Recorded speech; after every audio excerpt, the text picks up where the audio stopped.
Welcome to the Let's Talk Wrestling podcast. You don't know history, you don't know wrestlers, you don't know matches. My belly's just a little big, my hand is just a little big, but brother, I am bad and they know I'm bad. There is no revolution. You are truly the future of Lucha Underground. I got it. How about a little heel turn? And if they piss somebody, if they took somebody off here, well then, there goes their career. Well, don't piss anybody off.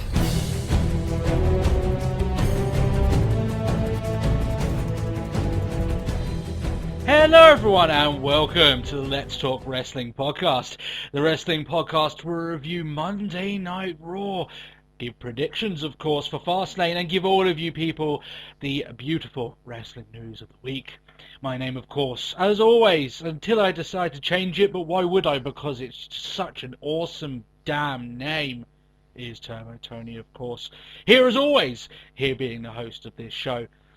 But don't do this alone. No, oh no. Waiting with bated breath to find out exactly what way I'm going to introduce him this week is my partner in crime. And he is ready right now with his checkbook, ready to cut a check to save Kanye West. It's Matt Marsander. No such check will ever exist. You're not going to give Kanye like $53 million to get him out of debt? I would rather not give. I would rather wipe my ass with $53 million than give Kanye my money. So I tell you, I'll go on further. I'd rather burn my own money than give it to him. I'd rather, yeah. Yeah. Burn it in front of him. Yeah. Kanye. Yeah. It'd be like 58 million short, like $5, because I had to like get some petrol. Yeah, exactly. So yeah, quite an interesting way to start off. How are you doing this week, Matt? Yeah, not too bad. It's just been, I don't know about you, but like I've just had like no time. Yeah, what's happened. I finished watching Raw this morning. I'm like a week behind on Lucha. I haven't even finished watching last week's. Like, I'm at the start of the last Lucha standing match, and I'm just like, it's so I don't have any time. There's a reason why you're crying going into work, and it isn't fatigue, it's the fact you haven't been able to watch your weekly... It's the fact that I can't watch Lucha. It's like, I want to know what happens between Phoenix and King Cuerno. Yeah, it's good stuff. And of course, if you guys want to watch our reviews, we do that every single week. So at very least, Matt, you can catch up on that, on your drive there, find out what happens, that sort of thing. That's true. That's the way you can go about it. I know a lot of our fans are doing the same thing, especially with these shows that we do. We got to plug a few social media stuff before we procrastinate any further. Matt, drop the Twitter handle in a way that only you can. The Twitter handle of @TalkWrestlePod. That is the one. That is it. And of course, the Facebook page, which is going over awesomely. It's facebook.com/Let's Talk Wrestling Podcast. Go like that page. You can interact with us and get daily updates of the show and ideas and everything along those lines. Some good stuff to be able to go with right there. And as much as we might try and make this podcast the next greatest thing on the internet, we won't get ourselves in 53 or 50 whatever million dollars in debt. So, we won't be asking you guys to support our show in that way. So, yeah, we're just $1 million in debt. So if you can help us out with it, I'm joking. Could you imagine that? Like, we've actually just this show getting yourself in that much amount. I couldn't even imagine being that much in debt. I couldn't even imagine having that much money. Yeah, that just seems. We are only common people, Matt. We're the common men. We don't fathom that level of monetary value. Yeah. But yeah, I just thought that was quite strange, and in fact, it's the only time that I've been remotely interested in Kanye West is just to see what's going on his Twitter page, because he seems to be having a meltdown, which is quite entertaining, if nothing else. It's what you get for. I think people should know by now. Well, we're going to get into talking wrestling soon, but Matt, have you ever noticed that anyone that gets involved with the Kardashians ends up going insane? Yeah, that is kind of true. Yeah. Like you had Man, this is good. We go way into deep in this, but you got Chloe who married a basketball player. He's now doing drugs and fucking almost dead somewhere. She's now with James Harden, who was fantastic last season, and when it came out that he was dating her, now this season he's a bit pants, right? Then you've got Kanye West, you know. Just stay away from them. They're like basically like radioactive at this point. Just stay clear, Matt. Just stay clear. I don't have to tell you that because you wouldn't even... Thank you. Yeah, I appreciate your warning. I fear it's unnecessary. Yeah, I think it quite is. If there's one person that cares less than anyone else in this world about what the Kardashians is doing, then it is yourself. Yeah. That's exactly right. Just a little bit of LTW news before we get into what you can expect from this week's show, and we've got plenty of stuff to talk about, is the LTW debates. I've been working on these, and people may not be knowing what we're speaking about at the moment. But if you've gone and watched our yearly report that we did at the beginning of the year, we said the LTW debates was something that people seemed quite interested in. We got a lot of feedback, positive feedback on that. So that's the first thing we're going to roll with. And I've been working on that. You can see like some preliminary graphics that I've ended up making up on the Facebook page and everything. I'm not going to put a specific date on it. It's not going to come out soon. If it's going to come out any time, you could probably... I'm trying to fit it in roughly around WrestleMania release time, you know, as a special for then. Now, that may be recorded weeks before then. It's a whole new different show for me to edit, and it's a much shorter show, so it might take like a couple of weeks for me to actually get into a habit of how to edit that show. But it is coming. We are working on it. We're trying to find a step-in host, so me and Matt can at the very least debate the first episode. And we're soon going to be sending out feelers to a couple of other podcasters and see whether they're interested in being in other episodes down the line. So we are working a lot on it. We just wanted to give you guys a brief update. If you want more details, and like I said, like our Facebook page, I talk a lot about the stuff I'm working on as I go along there. In fact, you can get our 80s inspired backdrop from that. And people might not know what we're talking about. Yes, there's an 80s inspired LTW graphic, which is balling. It is, Matt, it is, you can hear synthesizers just looking at the damn thing. I feel good. Yeah. Because especially considering the reason that came across is just like, you know what, you really need to watch some of these. Like, well, if Blood Dragon wasn't enough. Yeah, but Blood Dragon, yeah, that's... But now, let's watch Kung Fury. Oh my god, the 80s. There was like 2 weeks, Matt, where I was watching nothing but 80s, love letter, comedy films and shit like that, and and 80s inspired games like Blood Dragon and that sort of stuff. I mean, I was hip deep in 80s culture, so I got inspired, I created it. I think it looks awesome. I think it's great. But obviously we wouldn't use it here on the channel, but it's up on the Facebook page for you guys to go and enjoy. So it's good stuff. All right, Matt. I think we've procrastinated enough. I think it's time to talk some wrestling. A little bit. We've got some news on this episode. We've also got our fan feedback with some few interesting questions, including a humdinger question. That's right, I've said it right now. There is a humdinger this week, which is a good one. I like that. There is no NXT report card as of this week. However, we might speak a little bit in depth in regards to the Big Show podcast with Steve Austin. I wanted to have a little bit of talk in regards to that. You've done better than me, because I haven't caught that yet either. Oh, I'll sell it to you then, Matt. You know, that's the way it goes. And then we've also got a Raw review, and we've got Fastlane predictions to get through. So even without the NXT stuff, the reason why we're not watching NXT is because not even I had time to watch NXT this week, let alone Matt, who's quite busy, even busier than I am, but even I didn't have time. So I'm going to try and watch it tomorrow, which would be the Sunday that this gets released, and blah, blah, blah, blah, blah. Anyway, let's talk some wrestling. In the news, a few interesting news stories came out this week. One including Wade Barrett. Did you see this one, Matt? I did, unfortunately. Yeah. The news coming out, which is... I'm just going to prefix this in saying it's not been entirely confirmed, but some good sources have stated this news story, and once you hear it, it kind of makes a lot of sense. Wade Barrett, apparently, according to sources, will not be renewing his contract with WWE, and he'll be leaving WWE very soon when his contract ends, which is sometime this year. And a lot of these news sources have stated that this is because of Barrett not being used the way that he feels like he should. I mean, he's not being used at all, really. And if that's the case, it's completely and utterly justified. I think this guy may be looking around and maybe looking at guys coming in from other indie promotions and thinking, well, I can go there and make quite a bit of money over there and wrestle. Yeah. Because That's all these it, and slots especially open on even just sort of like to go over there for like less of a contract as well. Yeah, to work a bit on his. I'd say let his body heal up, but he's not. I mean, he's not wrestling. I mean, this week they had a 6-man tag match with the League of Nations, and he was the only guy not involved. And he was the one that didn't, and he didn't come down in the t-shirt, which I thought was really odd. Yeah, I don't know whether he's harbouring an injury or not, or anything along those lines. But he hasn't wrestled since the League of Nations. I mean, at least on Raw anyway. As soon as the League of Nations formed, he hasn't wrestled a match on Raw. So, you know, I think that's quite telling in that case.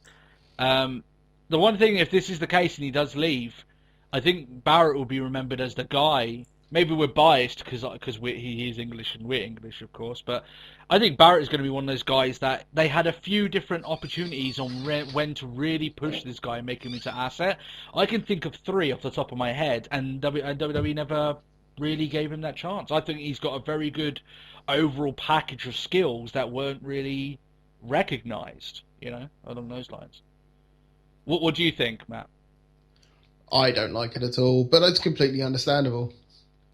Yeah. As the thing is, I can completely agree. There were plenty of times where they were like, they could have taken Barrett and done so much with him, but they just chose not to. And it was awful because they were like to speak of like most recently, it's like he's doing the band like when he was doing Bad News. Yeah. And everyone was like, "Oh, this is really crap. Hang on, this is getting over." Mm. Oh no, it's getting over. Drop it. It's like, how about you just let it be? Yeah. Like, when I say there's 3 times, I can, like I said, 3 times off the top of my head, and we'll name them here quickly. The first of which was that match against Randy Orton, where John Cena was a special guest referee for the WWE Championship. That was with the Nexus. And Vengeance? Oh, I don't know off the top of my head, but I know that it was a match anyway.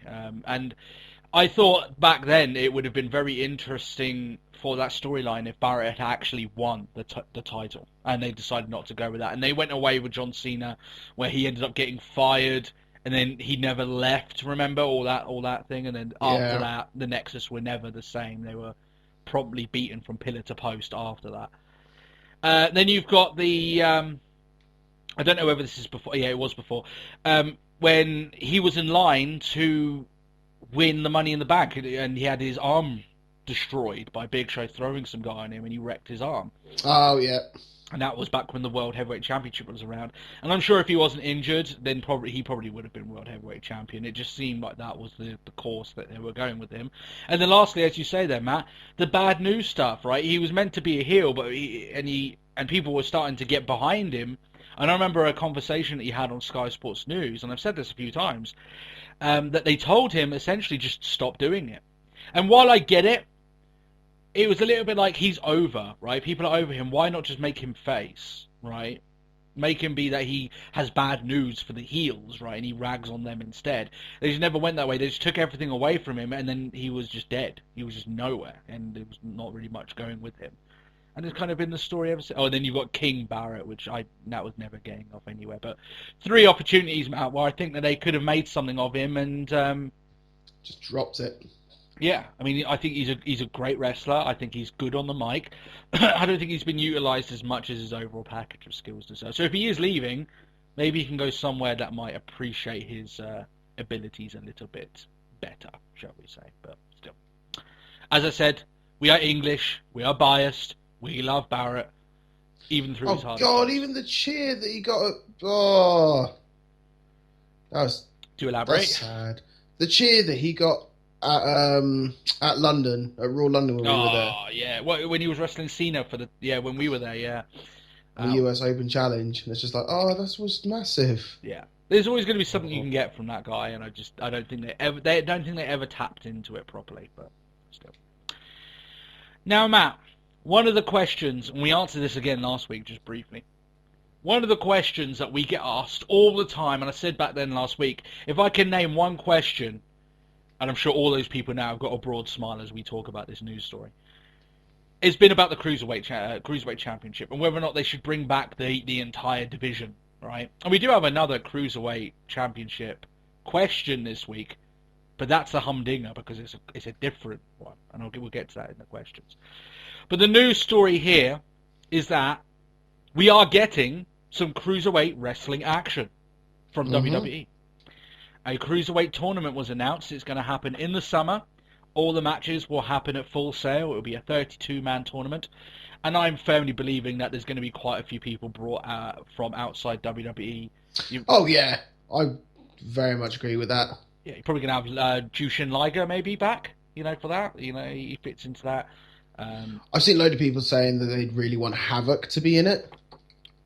Okay. Like, if they were going to go for, like, indie talents, then you've got Havoc, and Will Ospreay. I like the UK circuit. Yeah, there's quite a few people they could call on, definitely. They've got some people in-house, but they could use this as a way to get, a lot of... Well, they're doing it with a weight limit as well, aren't they? Yeah, it's a 220 weight limit, which is what the cruiserweight has always been. Yeah.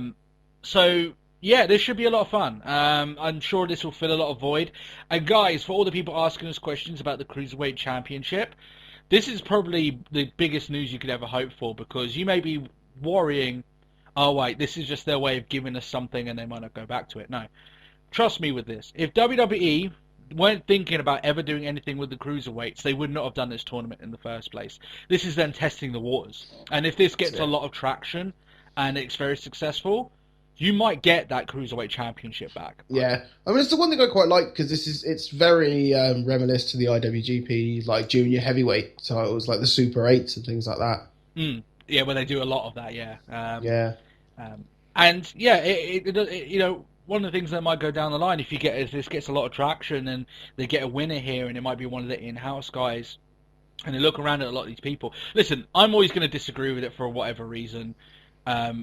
I do get what other people are talking about, and in some point I can see where they're going. But if WWE are going for it and it gets some excitement with the show, I will be the most happiest person to eat my own words in that case. Believe me, if I get great wrestling, I don't care if I have to eat my words. That's just me, right? In fact, I'll be very happy to do so.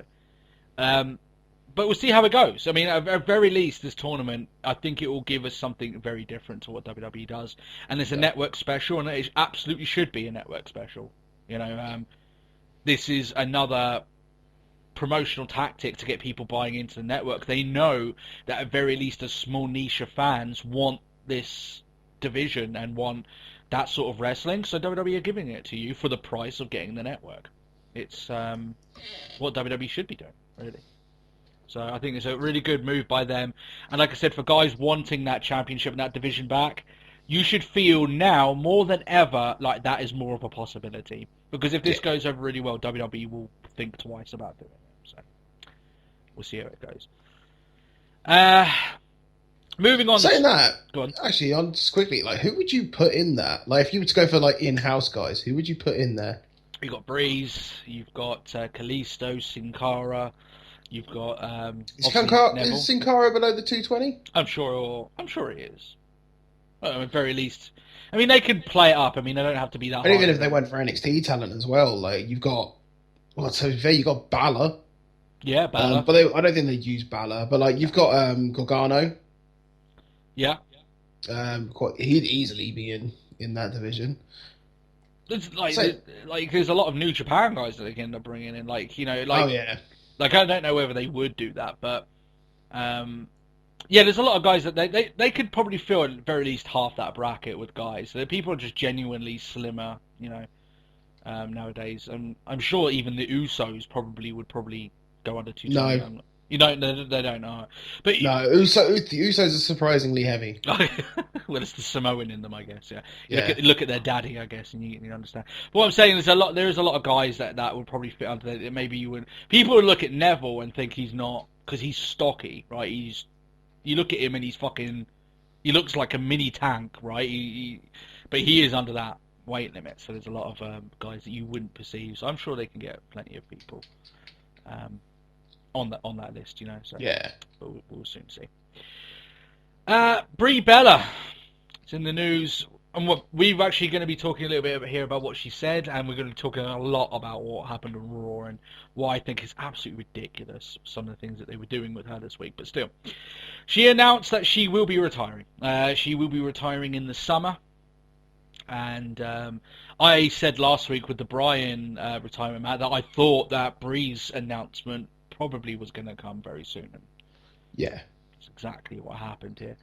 I also said then, Matt, that I firmly believe that Nikki's time is ticking as well, and she may end up following suit after too long as well. So maybe after a couple of months into this rehab, maybe she has like a mini run that AJ Lee had, have a little final couple of matches, and then she goes off into the sunset. But honestly, don't believe that Nikki's going to be around for too much longer. And fair play. Brie hasn't always been as bad as she has now. It's just been recently with. Like, I was thinking back, like, I remember a time where we used to think that Brie was the better of the two. Yeah. And she is a good wrestler, maybe, and, this is humanizing it a little bit. Maybe the Bryan stuff got into her head. She's not really thinking about whether or not she needs to be a good wrestler and put on fantastic matches along those lines. Even though the bulk of her career was in an era where wrestling in WWE for the women was probably at one of the most all-time lows. It was... Yeah. I thought it was very odd that in a time where WWE weren't doing like the bra and panties matches and stuff like that, wrestling for the women had gone worse. Like wrestling was actually better, like for the women when they were objectifying them as sex objects, and I thought that was quite odd, right? That the wrestling back then was better with the women, even though they were being used in a very sexualized way. It was just very odd, but. Fair play to her. She's had a lengthy career. She went into WWE. She had that break. She came back. And I think, unfortunately, when she started to differentiate herself from Nikki and started becoming her own character, unfortunately, that was when the storyline... Like, she had a great storyline. Are you going to put that down as Brie's fault? No. But what I'm going to say is that she had a great storyline with Stephanie McMahon, right? And that was like, Brie really... That was probably the height of her career, having that SummerSlam match with Steph, and that's mostly because Stephanie was an awesome heel throughout all of that. But then soon after that, this is when her starting to make her own identity. That was soon after she became Nikki's bitch, and basically that whole. And I've called her the worst character in pro wrestling for that, and I stand by that. So I still stand by the fact that I don't like Brie mode. Oh no. Except for the entrance music when you match it up to people that shouldn't be singing it. That's hilarious. Like Rusev, That meme with Rusev doing it is... I don't know why. It just gets me every single time. It really does. Drink a Pepsi. I think it might just be because it's not a PG thing. I think that, like... We actually had a talk about whether or not Bryan is Hall of Fame worthy last week, and both of us said he is, and clearly he is. Some people might ask whether or not Brie Bella is Hall of Fame worthy, and I'd say no, because I don't think wrestling. I'd say no as well. Yeah, I honestly don't believe that she's done anything worthwhile. She's had a lengthy career, but not done very much with it. Let's just be honest. And whether or not that's by her design or not, sort of irrelevant when you're looking at someone's legacy, right? So there we are. But still, all the best to her and to Bryan, of course. I'm sure they'll have a very happy life going forward. I don't know whether or not I should do the Big Show podcast stuff now or after the fan feedback. What do you think? Yeah, I'll do it after the fan feedback. Yeah. Fan feedback then. If you guys want to leave any questions to be answered here, any Lucha questions, if you want them to be answered on the Lucha review, just let us know. That's fine. I can do it there. But it's better to do it here with Matt. If I'm honest, it's kind of more fun to do it here with Matt. So, but let us know anyway. But I'm guessing people just enjoy it having it here. It's just easier to do it. Cuts those Lucha reviews down. I'm liking the fact they're about 25 minutes, Matt. It's quite easy to do and get out there. So. But if you want to leave any of those questions, you can do them on the Twitter handle. You can leave them on our Facebook page. We dropped all that stuff earlier on, and it's all up on there. And Matt, we've got a couple of good ones. I thought this was a really good week for questions. I thought the questions that were left, I thought they were piquing my interest an extra mile this week. So I have to give all the guys that left questions last week, I have to give them extra props. And Matt, you'll see what I'm talking about. So first of all, Dane V90, which I think is his first question on the podcast, in which case, welcome to the show, mate. I hope you have a good time us answering your question here. And his question is, do we think NXT should be a little bit longer? Maybe 90 minutes or 2 hours. And his argument is the case that with it being that much longer, it might help the home crowd and some of these episodes coming across as if they're completely dead. Now, your case here, Dane, regarding the fans getting burnt out, you're completely correct. Like, Matt, I know you haven't been able to watch a lot of NXT, but even you would have noticed it with the stuff that you've watched before.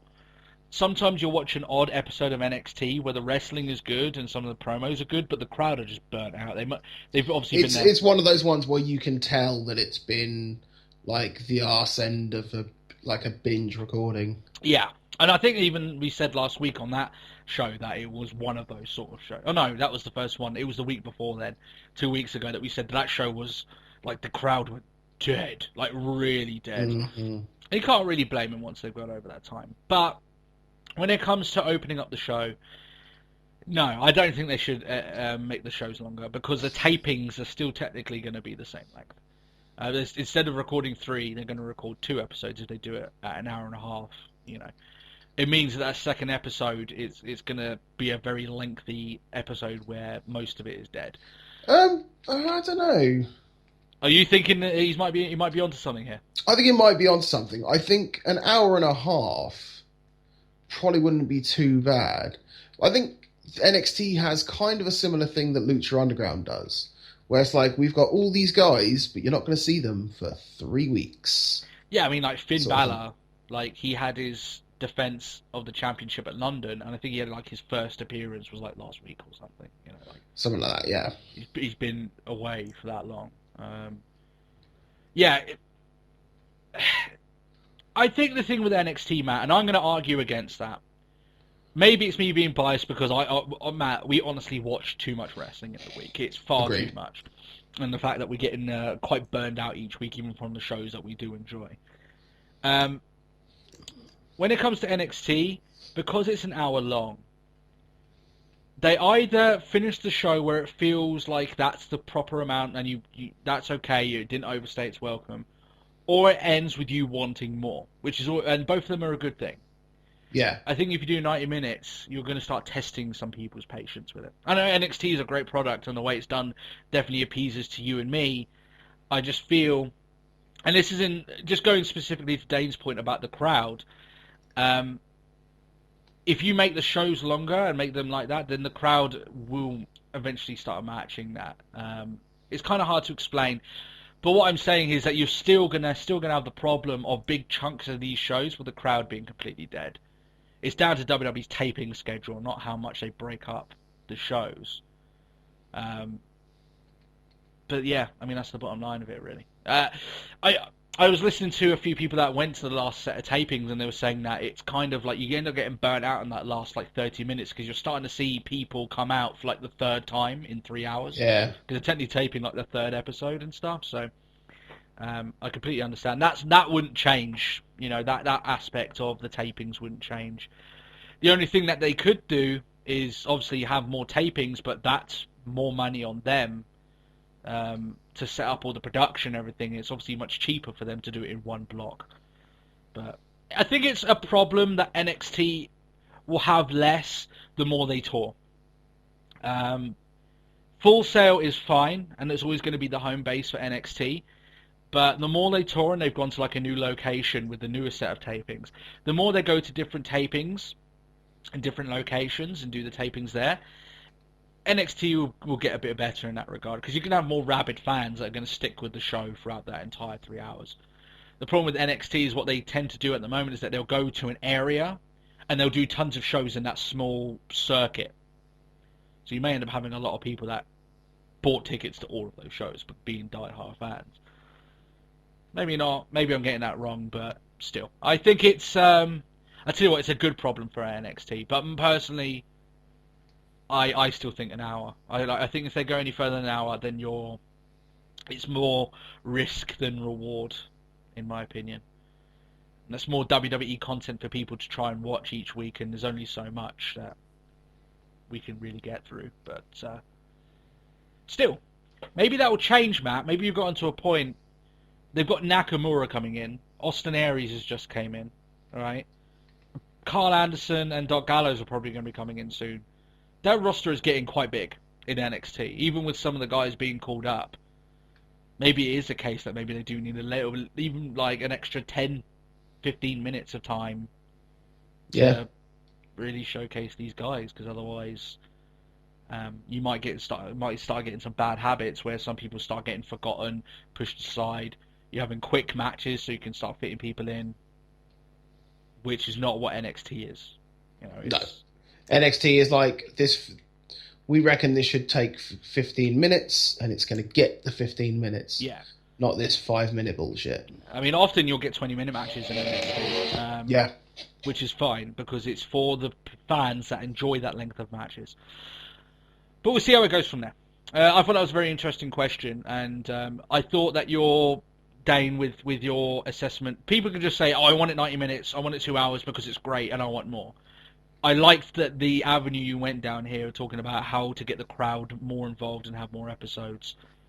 I think you're covering it at an angle that I don't think most people do. So I give you extra props for that. That's a good, strong starting question, Dane, for the Let's Talk Wrestling podcast. Well, it's one of those where it's more logic rather than I'm asking this because I want it, not because I've thought of the repercussions. Yeah. And a lot of our fans do that as well. They put aside their own thing and ask questions. I fucking love our fan base. I've said that before. Our fan base is brilliant. And it's good we're getting to more people, and more people are feeling like they want to ask us questions. That's awesome. That's fantastic. We're always really happy when we've got a first-time question from our guys. Or I know sometimes I've said that before and people have changed their names on YouTube, but then I just hold my hands up and say, how the hell am I supposed to know? So, yeah, that's the face. But I'm sure it's Dave's first go, so still. Kyler's 2000 asks, here we go, the question about the cruiserweights. I thought this was a humdinger of a question, this one, because it tests our wrestling knowledge of two different companies. He asks, Matt, which company do we think did the cruiserweights better, WWE or WCW?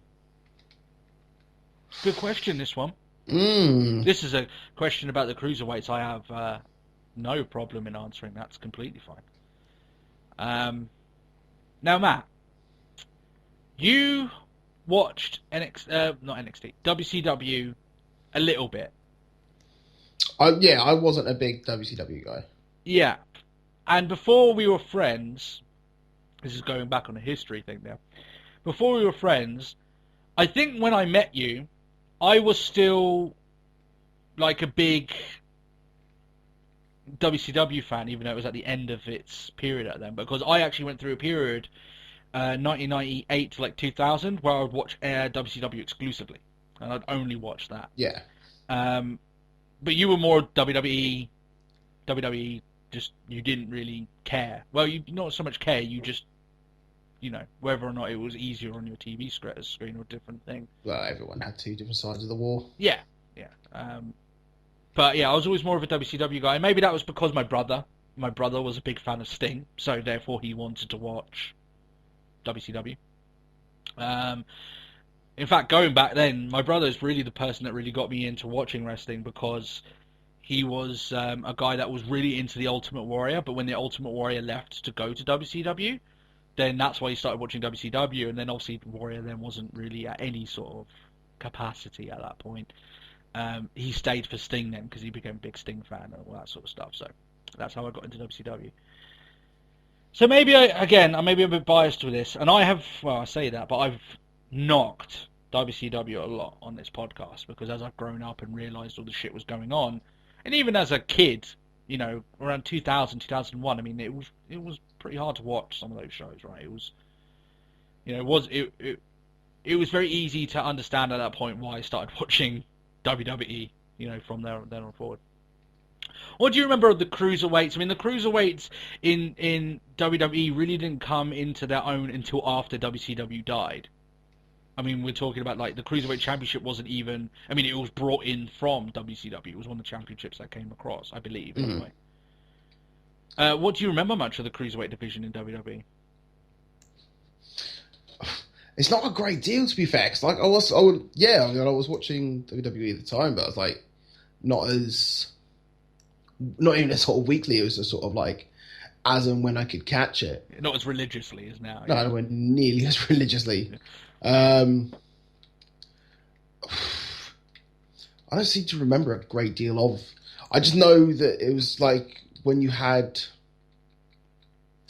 kind of goes back to the like originally you had WCW, which having like Eddie and Benoit and things like that. Yeah, that's it. Yeah, where like you're talking cruiser division that was like the peak, but then also like to think that what was it? At one point you had ECW.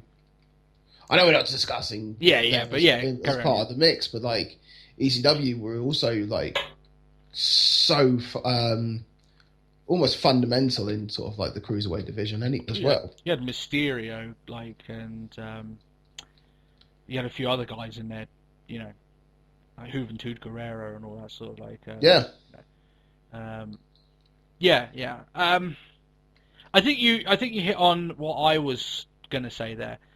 When I think of WCW and cruiserweight, I think of, as you say, Eddie, right? And I think of some of the matches that Eddie had in WCW. You're talking about Eddie Malenko, Eddie Benoit, even Chris Jericho, some of the matches, because he was involved in the cruiserweight division at that time.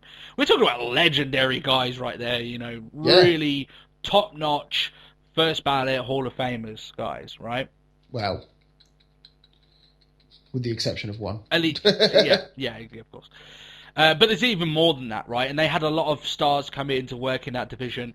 WCW, not only that, WCW, while they annoyed a lot of their cruiserweights, because of, this goes into the main cruiserweight discussion, that a lot of them did get branded as only cruiserweights, and therefore they moved away from WCW so they can become more than just that, right? More than just the little guys, which they were, being painted to be. Regardless of that, and they were completely right in doing that because they had outgrown the division at that point and become bigger stars, right?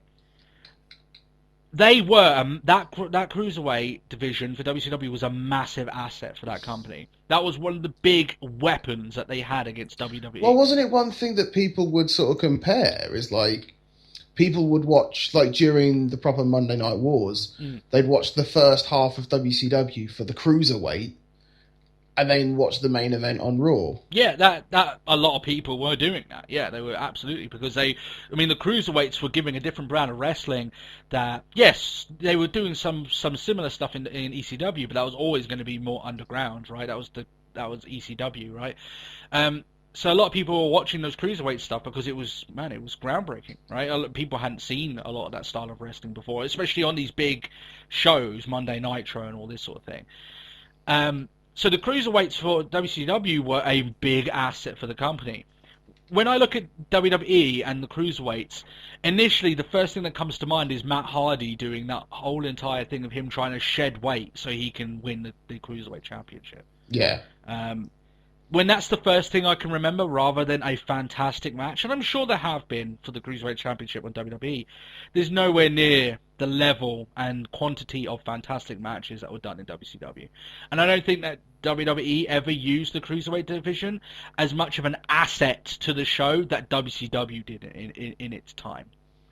Arguably, the Cruiserweight division was so good for WCW that they should have given it more spotlight. But in the end, they didn't, because they had to acquiesce to Hulk Hogan, and Hogan didn't want to work with any of these guys and put them over. And the Vanilla Midgets whole thing was put around, all that sort of stuff. So yeah, I'm gonna with this question, everyone knows kind of where I'm going. I'm gonna go with WCW. Yeah, had the better time in their division. There's a lot of phenomenal 5-star matches, and a lot of them involving Eddie Guerrero because he was fantastic. The matches that you had with Dean Malenko. Just for precedence, and and Chris Benoit, I'll say his name, regardless of what he did, and I still condemn that. And everyone says that I'm on the other side of the fence, which says that he shouldn't be inducted because of that. He still had great matches with Eddie Guerrero, right? And that's just the bottom line of it there. And a large majority of them happened in WCW in that period. So, yeah, I'm going with WCW. I thought that was when the cruiserweight division was a legitimate asset for WCW. It was helping them draw fans and make money. In WWE, I don't think the cruiserweight division did that much, and it was always. I think WWE kind of harmed their assessment of it when they started putting like the light heavyweight belt on like Gilbert, and he was like light heavyweight champion for like 2 years or something. Oh yeah. So people were looking at it already as if WWE didn't really care about these guys, and WWE was always the land of the big guys, and WCW was as well. But what I'm saying is that they at least had like half an hour on every show that you'd have a decent cruiserweight match or cruiserweight feud that would happen on WCW. And WWE, they didn't really want to give you as much of that, but still. WCW on that one. And it's the one time I think we've sung their praises all the way through this podcast, because we've had, man, the fail of the week segment that we don't do anymore. We could have just called it the WCW fail of the week and just done it, because so many were WCW fails, but still. Kane St. Dennis says, happy birthday to you. Yep. From last week. I said I was going to do it. I know. WWE Addex says that they mentioned you, Matt, on his channel. There you go. Yeah. Probably saying happy birthday. Happy birthday. Oh, yeah. MC Schwabo says, happy birthday to you. Said I was going to do it.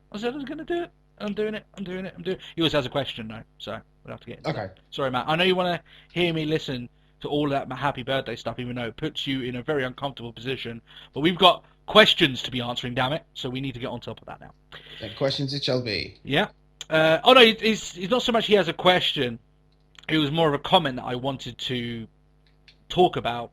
But he basically broke down a fairly decent argument as to why Daniel Bryan should be inducted into the Hall of Fame. Okay. And what I want to just add on that a little bit more is that for people saying that he shouldn't be, I think they should look back at last year about who was inducted into the Hall of Fame. By no means is this me knocking anyone that's been currently done, but it's just to put things in perspective. Rikishi last year was inducted into the Hall of Fame. Yeah. His only championship victory was the Intercontinental Championship. He did not main event WrestleMania. He was not ever world champion.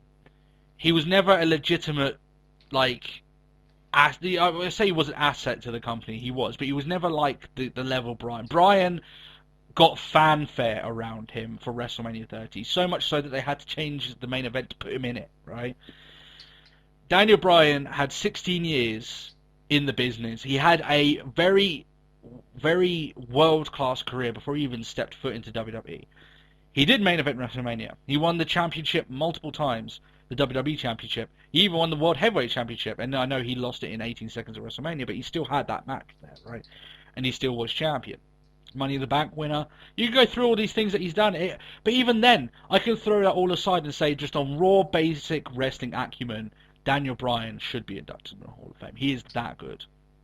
And if they don't put him in, and they are putting him in, but this is for some of the people that are making arguments against that. If they don't put him in, then they have to make a strong case for why some of the people got in and he didn't.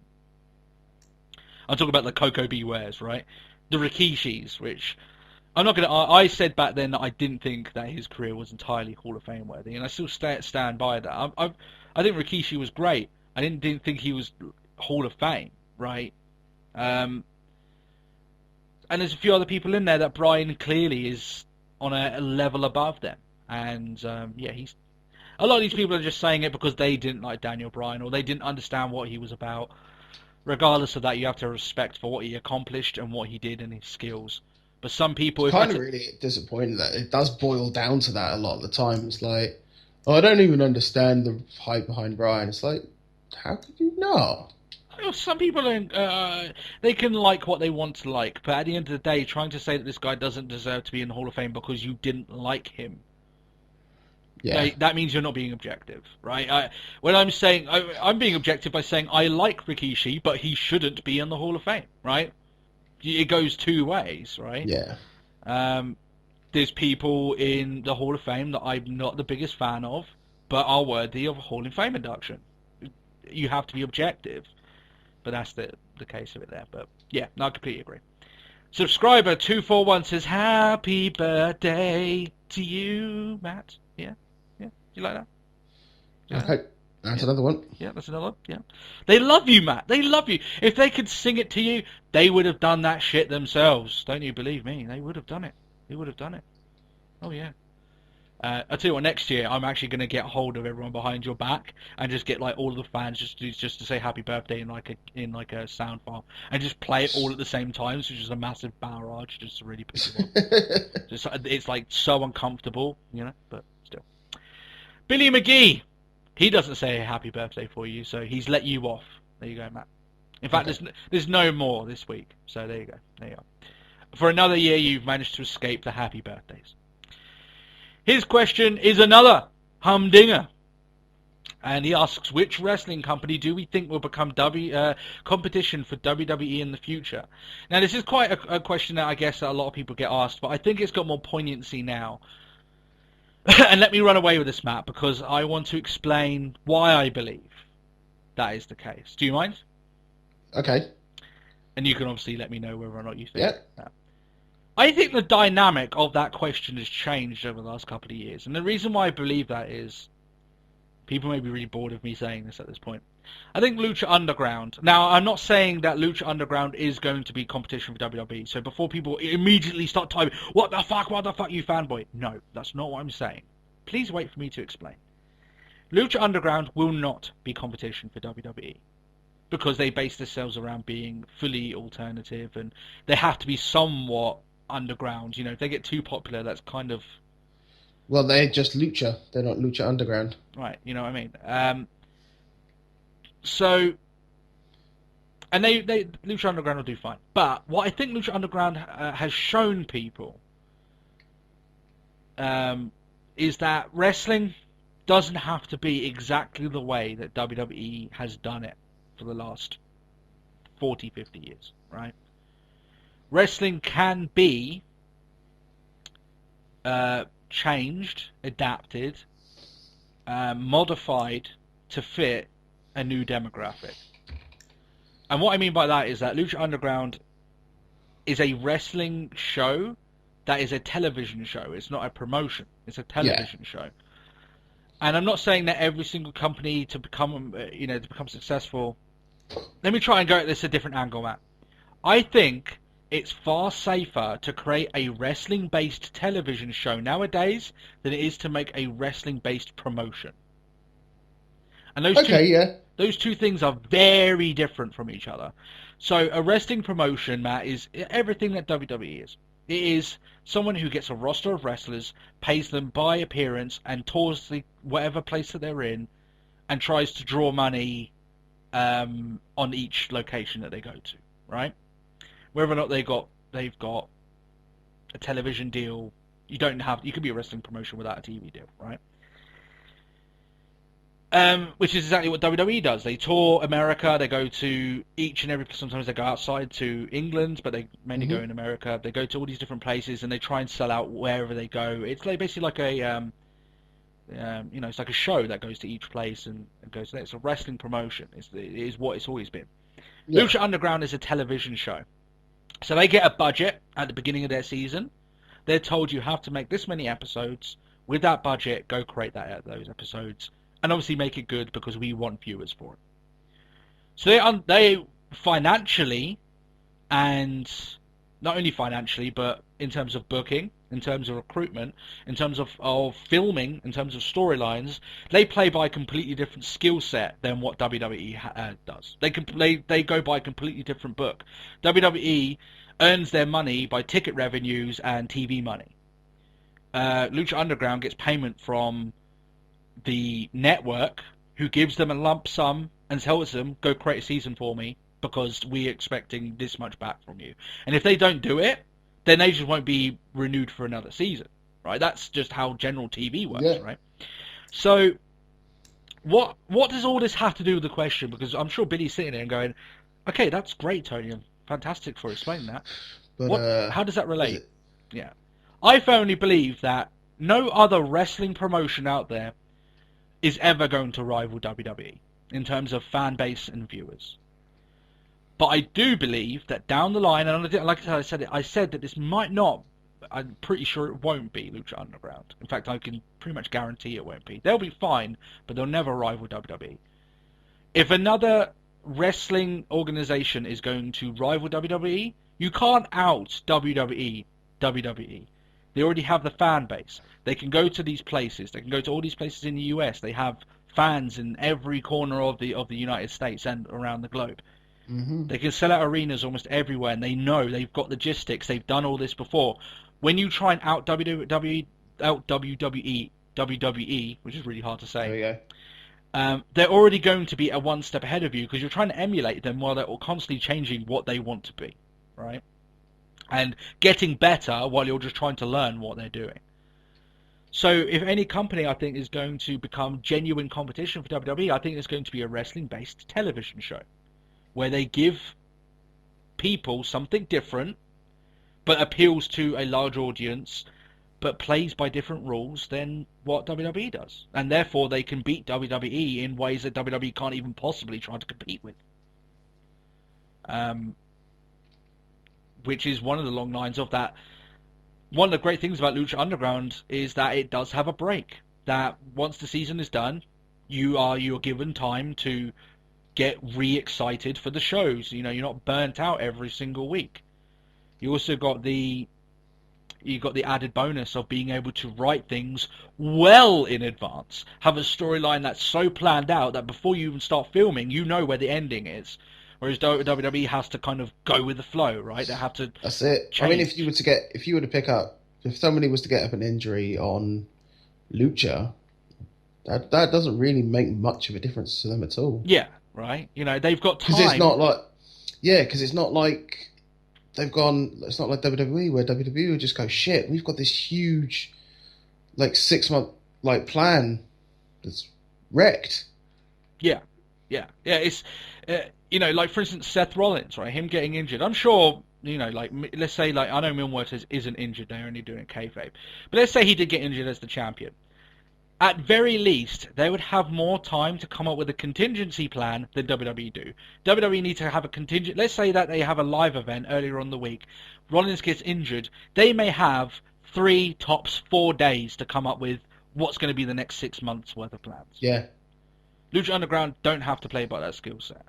They can have weeks where they can find out, oh shit, this guy's injured. Okay, well, we've actually got quite a while. Let's get all the writers in. Let's try and figure out another way we can go about this. Whereas WWE, it's like, we need to book it now because we're going on now, right? We need to go. And that's how WWE does their business, and that's fine. So that's my answer. I don't think any current company will rival WWE. So you're looking at TNA. People know my thoughts on TNA. I think it's a matter of time that they're going to be gone. Ring of Honor is Ring of Honor. I think they'll do fine, but they'll do fine and nothing more than that, right? I don't think they'll ever make a big charge for WWE. New Japan is New Japan. They mainly appeal to a different demographic, which is a different country, right? So they're really not going to try and step on WWE's turf, and it would be unwise for them to do so. Lucha Underground. I think Lucha Underground will be fine. I think they'll have plenty of seasons, but they'll never rival WWE. I just don't think it will happen. So my answer to you, Billy, with this, man, I wonder what you have to state back to this. I think it's a company that doesn't exist yet, but if it does exist down the line, I think it'll be a wrestling-based television show rather than a wrestling promotion. What do you have to say about that?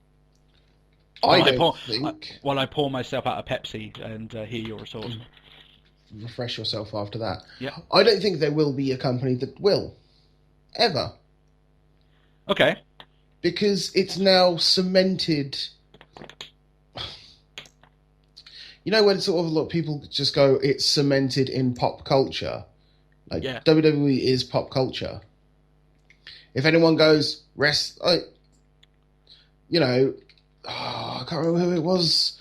I heard someone sort of use this reference where it was sort of as why they wanted to go to WWE, and it's just it was AJ Styles that did it on the recent Talk is Jericho. Oh, yeah, go on. Where he was saying, whenever you turn around and go, I'm a professional wrestler, everyone's like, what? Like WWE? And yeah, okay, there are we know it. we watch it. There are better wrestling products out there. But when it comes down to actually as, you know, the biggest company of them all, I think it's now hit a point now where there isn't anything. Part of me agrees with you, and in fact, in my notes, which I made huge notes, but I ended up just going off of the top of my head with that reply. Part of my notes was WWE. I don't think any company will beat them per se. I think WWE can only be beaten by themselves. If they make a ton of very bad business decisions, or they don't adapt, or they lose their fan base, and there's always going to be people that are going to be involved with WWE regardless, and they've got the monopoly, they've got the financial backing, that if any company gets too big, they can... And WWE making strides to lock off people. Like, why do you think they've been signing so many indie talents, right? If someone gets too big, they're going to try and sign them away, right? Especially with NXT around. WWE would have to fuck up big time and really stunt their growth, lose a huge portion of their fan base, and then it has to be like the perfect storm of ingredients at another company at that point, hitting a really hot streak, right? Yeah. That's the only way. Basically, it's in WWE's court. I think if another company becomes competition for them, it's because WWE let them become competition. Whereas in WCW, it was because of Ted Turner's financial strength that he was able to steal McMahon's talent, you know, and steal all their big guys and create a big wrestling. Well, I mean, that's exactly it. That's kind of where WCW got all of their strengths. All it was like, oh, I need to watch WWF because that's the only place I can see, like Luger, Hulk and Hogan, people like that, Randy and Hogan, Savage, yeah. And then all of a sudden it's like, I don't watch WWF anymore. Why? I watch WCW. Oh, okay, for what reason? Because all the guys that I liked watching on WWF are all on WCW. Yeah. And there was a huge, like, literally loads of people were going. And, like, they had Sting, which I think was doing fine. They brought in Hulk Hogan, which is obviously a clearly big change for them. And then, obviously, you had Randy Savage. There was a lot of people that came in. And, yeah, it was like that. You know, a lot of people remembering wrestling's glory days. And, you know, we all know how the Monday Night Wars finished. Basically, WWE created a better all-round product with a much more stable company. WCW were on top and they imploded, right? That's basically how things worked. But yeah, I thought that was a great question. I think Matt's more right than I am. I think honestly, like, it's WWE are so powerful now, and you see a lot of the things that Vince does now are done because of WCW. When he requires a lot of the new talent to come in to have their own names trademarked by WWE, he does that so he has the power. So if they leave, they get really hot and then they leave to another company, they can't roll up and say, I'm Finn Balor, I'm Kevin Owens. They have to say, well, I'm Kevin Steen, I'm Prince Devitt, right? Because all of that promotion and everything that's been done into that name belongs to WWE, which is back in the days where those wars were happening, that wasn't the case, right? There was no way that WWE could stop Hulk Hogan from telling everyone he was Hulk Hogan. Yeah. And that's why WWE are very careful about that now. And they make very specific strides to make sure, and I think that's part of the reason as well, Matt, why they don't have a lot of stars, why they elevate just one guy. Because then they pick one guy that they think, this guy is not going to screw us over. I mean, John Cena was a fairly safe bet on that. They elevate him, then they're golden in their eyes. If anyone leaves, then they've still got Cena, and he's the main guy of the company. So, who really cares, right? And I'm sure that's part of the reason why they do it. But we'll soon see. I honestly think that society is changing. The way people view wrestling is changing. And with that, things could go so drastically different. We don't know, but still. WWE are the juggernaut. It'll be very hard for them to be beaten. Matt, that's all the questions for this week, Matt. I have to give them a round of applause on that. I thought that was a good-ass week for questions, do you not? I have to give all of them got to applause. agree. That was a good week. Come on, guys. Do it again. Give us a brilliant week. We always get great weeks of questions. You guys are always great at giving us questions. But I think this week I had someone that really piqued my interest, so you guys have to give you special props on that. That's good stuff. If you guys want to leave any questions as well, and like I said, if you're new to the show and want to get involved, we do answer, at the very least, 95% of the questions that come our way, Matt. I think we can safely say that. So leave a question in the comment section below, obviously on that Twitter handle. Do you want to drop it again, Matt? Drop it on them. Of at Talk Wrestle Pod. That is it. And obviously on our in our Facebook page, facebook.com/Let's Talk Wrestling Podcast. And also you can do it at our email account as well, which is Let's Talk Wrestling Podcast @gmail.com. So lots of stuff to go there, lots of ways that you can get involved in the show, and we'll be answering your questions here on the show. The only two ways that it won't be answered is if we miss it for whatever reason, which has happened. I think Billy himself, actually, the last question we just answered, he's had a lot of his questions randomly deleted, which hasn't been from us, right? It's just YouTube sometimes on your Google Plus account takes things away. It's weird how it does that. And if it's been one that we feel that we've answered within like the last month, in which case we won't answer it because we have felt as if we've already done it. That's the only reason why.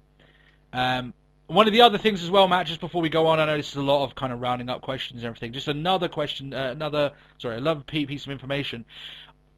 I don't mind you guys leaving links in the comments. If you want to, that's fantastic. Just be aware that YouTube will automatically think you're spam for doing so. So if you put a comment in and it doesn't come up, don't think we've deleted it because you put a link down. We haven't. We just have to basically go into our YouTube and select that it's not spam. And then it will come back up. I think MC Schwabo had that same thing in one of his things recently, in one of his comments. So if that is the case, that you leave a link and then it seems like it disappears, don't worry, we don't mind. Fuck it, you can share links of other podcasts you like. We don't give a shit. But it's it might think you're spam for doing that. So I just have to like it and do it that way. You know what YouTube's like. They have an automated system that's not entirely fantastic, but it is what it is, and that's our main distribution method, and we're fine with that. That's okay. Okay. Let's talk a little bit then about the Big Show podcast with Steve Austin. Now, Matt, you haven't watched this. Nope. But have you seen the last couple of ones he's done with, like, Ric Flair and Shawn Michaels? When did he do Shawn Michaels? Quite a while back now, to be honest. I remember Ric Flair. But you remember I think the last one I actually properly watched, or at least enjoyed, was Edge and Christian. Oh wow, yeah. Well, that was, I think, funny enough, I think that's one of the last properly live ones he did, because if you remember, the one he did with Shawn Michaels and the one we did with Flair were pre-recorded. Yeah. Right? And then they were just thrown up onto the network. And I don't know about you, I thought they were okay, but it felt like they were lacking quite a bit. They felt very strongly edited. It didn't have the same sort of raw feeling of when Austin interviewed Vince and all the talking points that came out of that, or when he interviewed, like, you know, as you say, Edge and Christian, which wasn't as nearly controversial, but it was just a lot of fun, right? Less so the one where he interviewed Paige, because we said that he didn't seem to know really what to interact with her, which is understandable. I think it's probably because it all summarizes down to the fact that he's not a 20-something girl. Yeah, right. And he was interested at some points. I think he just tuned out a little bit at the end, but still. But this one, Matt, they went back to him interviewing live. In fact, they did it where Big Show literally he was late. He was, because he was in the final segment of Raw. He had to basically rush in. He's still sweating and everything. He had to get a towel and like calm down because he was breathing heavily. So really, it was that live. It was so live that he wasn't even there. He nearly didn't make it. Yeah. And believe me, Matt, I think it did it much more for the better. I have to say that this is probably one of my most favourite podcasts that Austin has ever done, and that even includes on his outside of WWE. Oh, really? Yeah, I thought this was fantastic. It really was. Some of the stuff that you talked about with Big Show here, Big Show came out and basically addressed the fact that he is the man of 1,000 turns, which is the term that we've spoken about him there. He even seemed shocked himself at the amount of turns he's had when Austin throws up. I think you had like 70 or something like that. He's like, wow, that's crazy. But he's very sort of. I like the way he came out with this. Right, he's just very blunt and saying, "Well, I am whatever WWE needs me to be at that current time required. If that's going to be a face or heel, I just play the role that they tell me to go out and do." Right. Yeah. He has been for the last couple of years, at very least, an enhancement guy. That's all he's been. He's lost to a lot of people that they need him to lose to. In that case, you could say he's a jobber, but he wins a lot more matches than a jobber, right? I don't think jobber is the right guy. I think enhancement guy is the right term for him now. Jobbers lose 90% of their matches. Enhancement guys lose about 60% of their matches, but the reason why they lose them is to people that they think that they can give something to, right? Yeah. Jericho is an enhancement guy now. He's going to lose to AJ Styles, right? And he's lost a bunch of people. He lost to, like, Bray Wyatt and that thing. They're enhancement guys. So, in that sense, and I've known this all along, you can't really fault Big Show for being the man of 1,000 turns. That's just how WWE have chosen to book him, and that's the same with any character in WWE.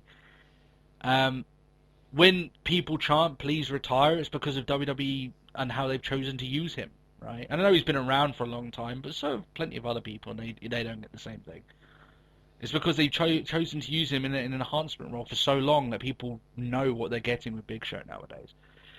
He talks a lot about his interactions with Austin himself, and I'm not even going to speak to them because they're just fucking hilarious to hear about Austin back then when he was quite hard-headed and I know the Big Show wants his moves in, but people pay to see Stone Cold Steve Austin drink a beer, stunnering people. It's like just Big Show going off about it. It's great stuff. And I tell you what here, Matt, this is the most vulnerable I've ever seen Big Show. He talks very, very openly, most vulnerably that I've ever, vulnerably, it's not even a word, vulnerable I've ever heard him been, when he's talking about how he was bullied as a child because he had, obviously, the medical condition that makes him so large. He had it when he was a kid, so he was huge, right? He was a very, very tall kid and very big. And he also talks about, at that point in his career, not in his career, in his life, sorry, him considering committing suicide. He talks very openly about it. He almost breaks into tears upon seeing a picture of his father, I think. He's just very open. He's just very sort of, okay, this is me, and whatever happens, happens. And he speaks a lot about his time in WCW, about wanting to go over to WWE, and talking about it here. I thought it was fantastic. I thought that every avenue that you could possibly want to hear from Big Show about his life and his career was touched upon in a very quick 1 hour interview with Big Show, which involved a lot of other stuff, right? Involving his own interactions with Austin and everything. So, I found, guys, if you haven't, there's been some of Austin's podcasts that I've liked. I think this is the one that made me. It shocked me how good it was. I was genuinely like, that's fantastic. That's really entertaining. So I firmly say everyone just go out there and watch it. I thought it was fantastic stuff.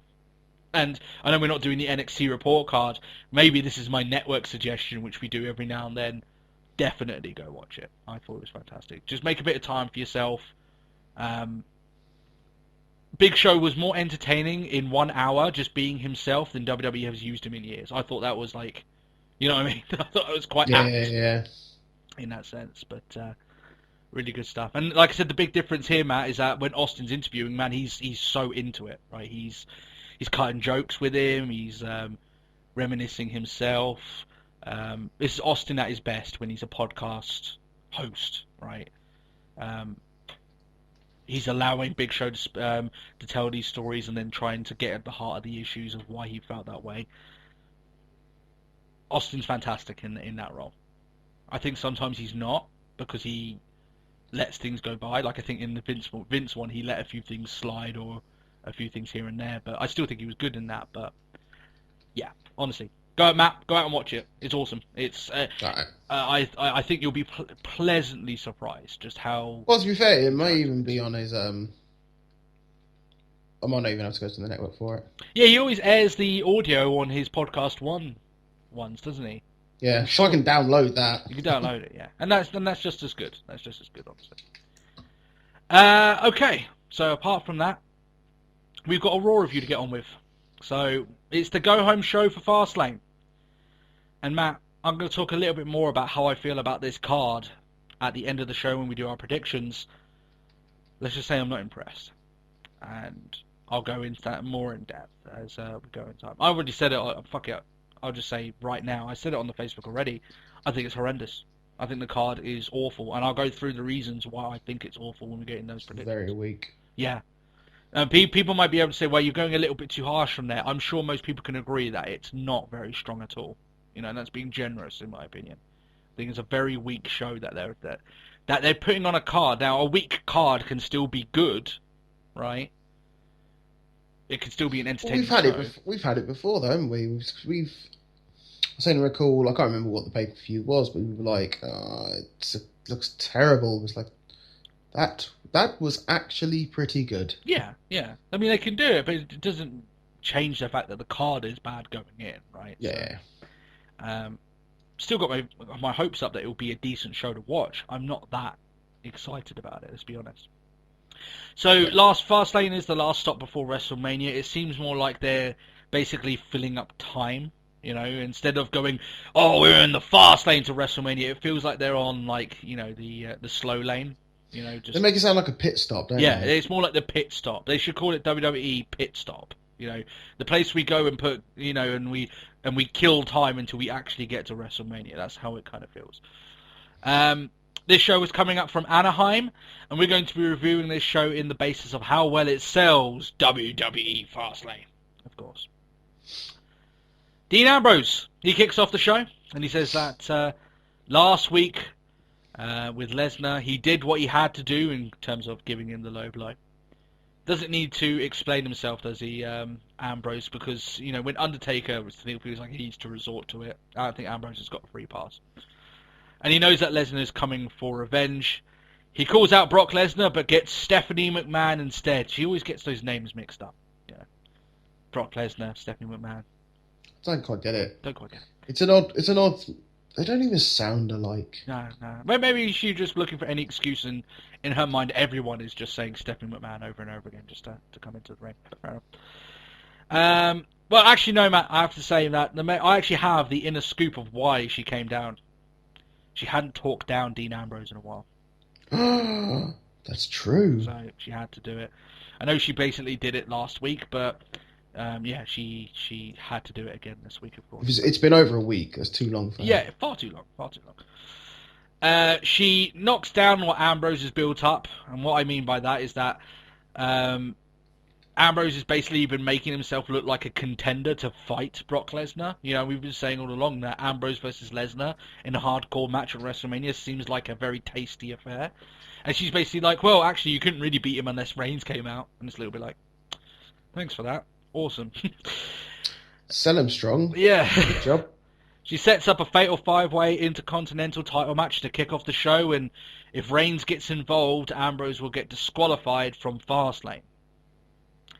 And like I said, I know it may sound like a broken record. We say it all the time with Stephanie talking down crap to everyone, but I just see an opportunity of Ambrose to be treated like a proper star here. And I feel like, for once, they could leave off Stephanie basically just talking down to people. And we said this last week, that the ratio of how much that heat that she gets on her gets a payoff. It's just completely and believe me, Dean Ambrose isn't the one that's getting the comeuppance of all the heat she's got. It's just not happening. So, but still, this leads to the opening five-man tag match.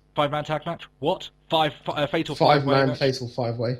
That's just a tongue twister right there. Fatal 5-way. Yeah, it's just still. Although they're like fatal 5-way, it's like you could have at least just done a championship scramble match. No, it would have been a little bit interesting. I still thought this match was interesting anyway, to be honest. I have to say, when it was booked, I could see exactly where it was going, but I thought that the start of the show, when Ambrose coming out, and then having that five-person match at the start of the show for the championship, I was like, okay, fair enough. It looks like they really are going for it in this show, and I thought the match itself was quite fun. I thought that the opening match was pretty good. I thought the way that they did this match as well. I'm just going to give you the finish here. Kevin Owens wins the Intercontinental Championship. He hits the pop-up powerbomb, I think on like Breeze or someone, and then pins him in it. And I thought that, in which case, I have to praise WWE for their booking. I thought it's a fantastic idea. And people may be saying, but surely you'd want Ambrose to win. No, because Ambrose, I think, is beyond the Intercontinental Championship. I think he's a bigger star than that. That's just my opinion. And in which case, you need to get the championship off him. And him not taking the fall in that equation is pretty decent. Right? Basically, he didn't lose his title. Someone lost it for him. Yeah. He didn't lose the fall. He wasn't pinned. He was just in a situation where, unfortunately, it was a lot easier for him to lose than it was to win. So, yeah, I thought it was great booking. If you're going to try and get the championship off him, fantastic. That's fine. People might be saying, well, you want Tyler Breeze to be treated well. We're far beyond them caring about Tyler Breeze at this point. And I think that Ambrose is going to be much more of an asset to the company now than Tyler Breeze would, as much as I like Breeze. But that's just the way it is, unfortunately. Now, I would have liked for Ambrose to lay out Owens after the match, but he just kind of walks... Oh, no, not even Owens. Owens leaves, but even to lay out the heels in anger. Maybe give Breeze for losing his championship a dirty deeds, or something along those lines. But he just kind of walks around just pretty upset, just pretty pissed off, basically. So, there we are.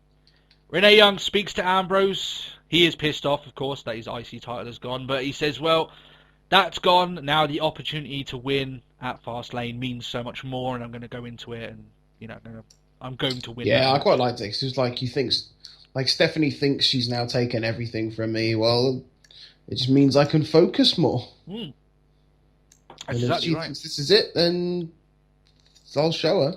If you think about it, Matt, with this main event, out of Lesnar, Ambrose, and Reigns, who's been given most of the spotlight over the course of this build-up? It's been Ambrose. And I think that's quite telling. A lot of the times back then, when you had an Intercontinental Championship taken off you, I mean, it's not really how things run nowadays, but like 10 years ago, 20 years ago, when you had the IC title taken off you, it was because you were ready for a main event push. Yeah. Everyone went through that. Austin, Rock, Bret Hart. They all did that. They were Intercontinental Champion for a good run. Once they realised that they were onto something and they were getting a lot of backing, they took the title off them and were like, okay, now it's time for you to go for the World Championship. So, I'm not saying that Ambrose is specifically going to follow that same suit, but people might be getting worried here and going, oh, they're doing completely wrong by this guy. No, this could be them freeing him up for something better down the line. And I'm trying to stay positive on that front. So I would love, I know we're going to end up doing our Fastlane predictions. And then, sometimes we do the I want, but WWE thinks I want. Yeah. I would actually quite like if Ambrose went over. Well, actually won the match and went the champion. Yeah, I mean, as you say there, Matt, I like your prefix of that. It ain't happening, but it would be kind of fun, right, to see Ambrose be the one that let's give him this WrestleMania moment and make him be the one to take out Trips. Maybe that is what puts Roman on the heel path, and maybe he finally goes heel, which I do think will eventually play so much dividends to him. But still, well, they teased that. Yeah, a little bit, right? I don't know, but we'll see from there. I'm sure that they're not doing it. They want Reigns in exactly the same role that Cena is in for them, which is the goody guy. I wish that they would look back at the example that The Rock told them, that The Rock became a huge asset for them once he had already gone heel. And all those people that booed him for not having an edge, for being too much of a good guy, Yeah. That all soon went by the wayside once he was cussing them out and, really going full heel on the fans and there. And people didn't really want to boo him after that because of how well he came across. And once that is the case, then just make him face again, do everything that you wanted to with the guy, and that way no one can ever argue of, oh, he's just trying to be WWE's poster boy, and even though he would be, but at the very least then he's had that run. People can experience him as a heel. I guarantee it will make his face run much better going forward, but still. But that's just fantasy booking. It's not happening, but we'll get into that later. Straight afterwards, Kevin Owens pops up. He wants some recognition for winning the Intercontinental Championship, but Ziggler gives him the slow clap that everyone really just, yeah, awesome. And he says, you know what, I've beaten you for the last 2 weeks consecutively, so I want a title match, which of course will happen. So, there you are. Big E versus Mark Henry. Now, apparently, New Day's only booking for Fastlane is to appear on the Cutting Edge Peep Show. So, yeah, no. Yeah. I don't like it. No, neither do I. I think they'll be entertaining, of course, but I'll go back to what I think someone said last week in regards to them not having a storyline. Guys, I can smell a multi-tag match from like here. We're not even past Fastlane, and I can smell a multi-tag match already happening. But still, maybe they'll have like a team that comes out. I'm sure they're gonna have a couple of teams that come out in this segment and whatever. Like, it will probably lead to a tag match. Like that much. Maybe. I don't know. The card has plenty of matches on it, but we'll see. Now WWE, as try as they might do, they can't fuck up the New Day because the New Day just won't allow it. They're just far too entertaining. They're just so entertaining that, like, they're almost like they're really kind of stepping on the on a tightrope here, where it's like they're basically kind of pushing the boundaries of how far they can get away with, and I honestly believe that group of three, WWE can put them in the most fucking awful situations, and they'll still find a way to make themselves look like $1 million. I can't praise these guys more than enough. I think they're fantastic. But they act like they're playing the flute here, Matt. And it only looks like what I can display as the biggest phallic imagery we've ever seen on this show. Oh, what, the recorder? Yeah. Yeah. It looked like Big E was tickling someone's balls while rubbing the shaft. And now, I have thousands of sexual-based jokes about this segment. But the problem is, if I say one of them, they're all coming out. So I can't put a joke in, because otherwise, literally, I'll be here for 5 hours just relaying sexual-based jokes about this situation. So I hope everyone understands that it's a genuine problem here, and I'm bursting at the seams with thousands upon thousands of sexual-based jokes. So much innuendo. Yeah, the innuendo is strong with me, and I'm struggling to keep it with it. So let's just move on, Matt, before I, this struggle becomes too much for me. They talk smack about Mark Henry, calling him the world's strongest booty hole. I didn't think you could say asshole in a PG way, but they found a way. So that's it. Fair play to him. There's something, Matt. I fucking love the New Day. In this match, there's something so brilliant that brings me such a smile to my face. When Big E is standing over Mark Henry, telling him how he's the new sexual chocolate and how he's Mark Henry's daddy. Yeah. It is, nothing greater. It's fucking gold. I'm smiling now just thinking of it. Just like, I'm your daddy, Mark. It's just like, what? I'm the new sexual chocolate. He really is. You know, that gyrating, Matt, that's special right there. Something else. That is something else. Mark Henry in his prime wishes he could do the moves that Big E can nowadays. So, he picks up Henry for the big ending, but Henry reverses only to collapse in a heap. This has been after 2 of Big E's splashes, by the way, which the elevation he gets for those splashes is fucking unreal. And for a guy his size, he's a spectacular athlete. But clearly Henry got hurt during this thing. I don't think it's a particular problem here. I mean, it's just Henry. Maybe Big E went full on kilter because he thought Henry could take it. And as far as I know, Henry isn't injured. He's just hurt, right? And he might be taking a little bit more time out. But Big E I hadn't heard anything as a result. I just thought it was Mark Henry just being a girl. No, he was hurt. He couldn't stand, but he's not like injured the same way Sting was when he collapsed in a heap in the ring. So I think he's going to be okay. I don't think he'll wrestle for like a month just as a precaution or something. That's right. He doesn't wrestle for about a month anyway. Yeah, to be honest. But I thought what Big E did here was brilliant. He saw the problem immediately and just like, I'm pinning him. I'm getting the match done, right? He knew exactly what to do in this case, which is just end the match, get it over and done with. Just call it a day. Yeah. And you could tell here that Big E, like, he seemed worried. He wasn't really celebrating after the match, and he even told the ref straight afterwards, go over to him. Check on him. Check on him quickly. So, fair play to Big E. And like I said, I hope with Henry it's nothing too serious. He said it wasn't, but I definitely hope that is the case, because I don't want to wish any hurt on anyone. I hope he's fine. Brie Bella comes on out.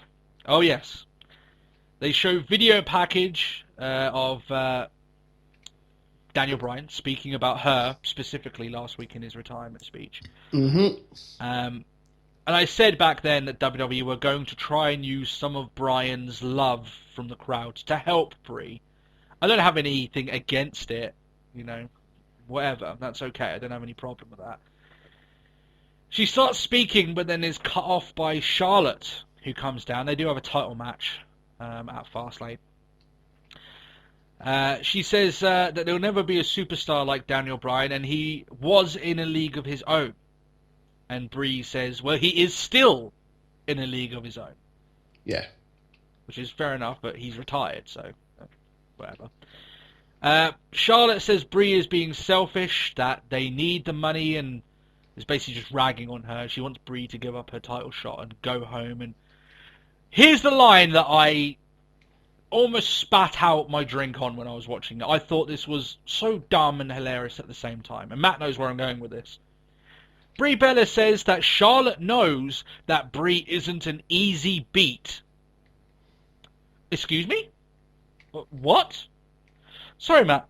One victory against Charlotte is supposed to make and her... now it's like, now it almost makes it out like they've had, like, a history or anything like that. I would even if they didn't have history, Matt. What I'm getting at here is that one victory over Charlotte in a non-title match, which is still fair enough if she's a champion. Well, I'm just going by Brie Bella here, right? So, one victory, and we're supposed to forget the 18 months of jobbing she's done.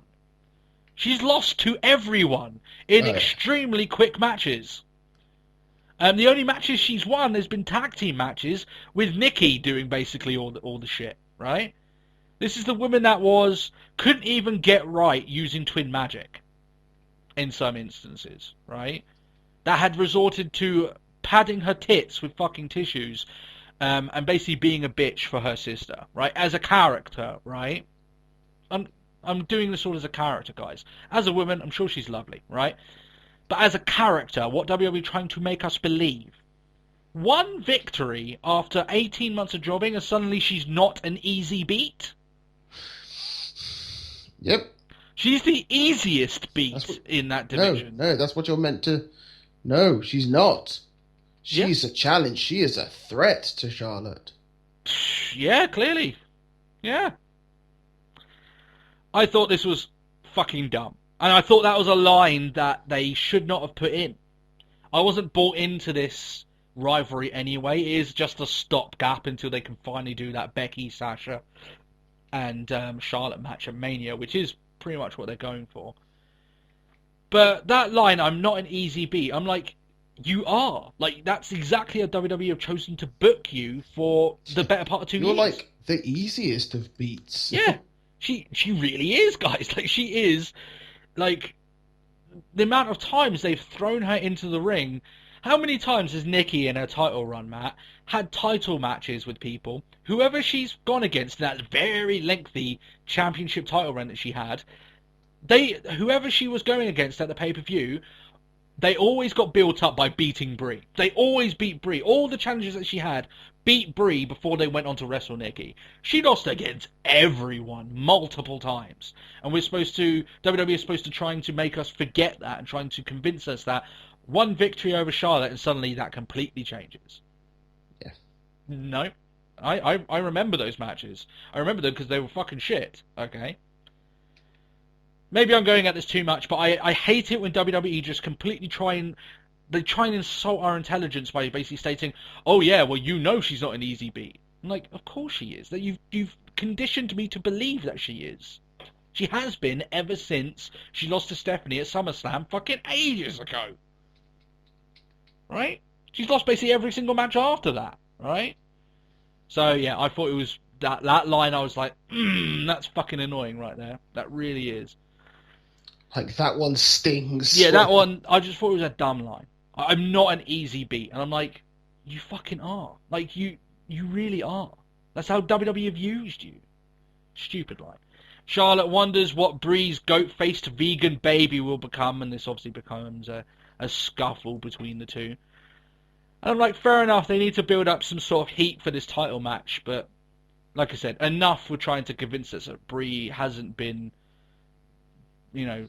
The Brie's a threat. Yeah, Brie's a threat. She is not a threat. We all know that.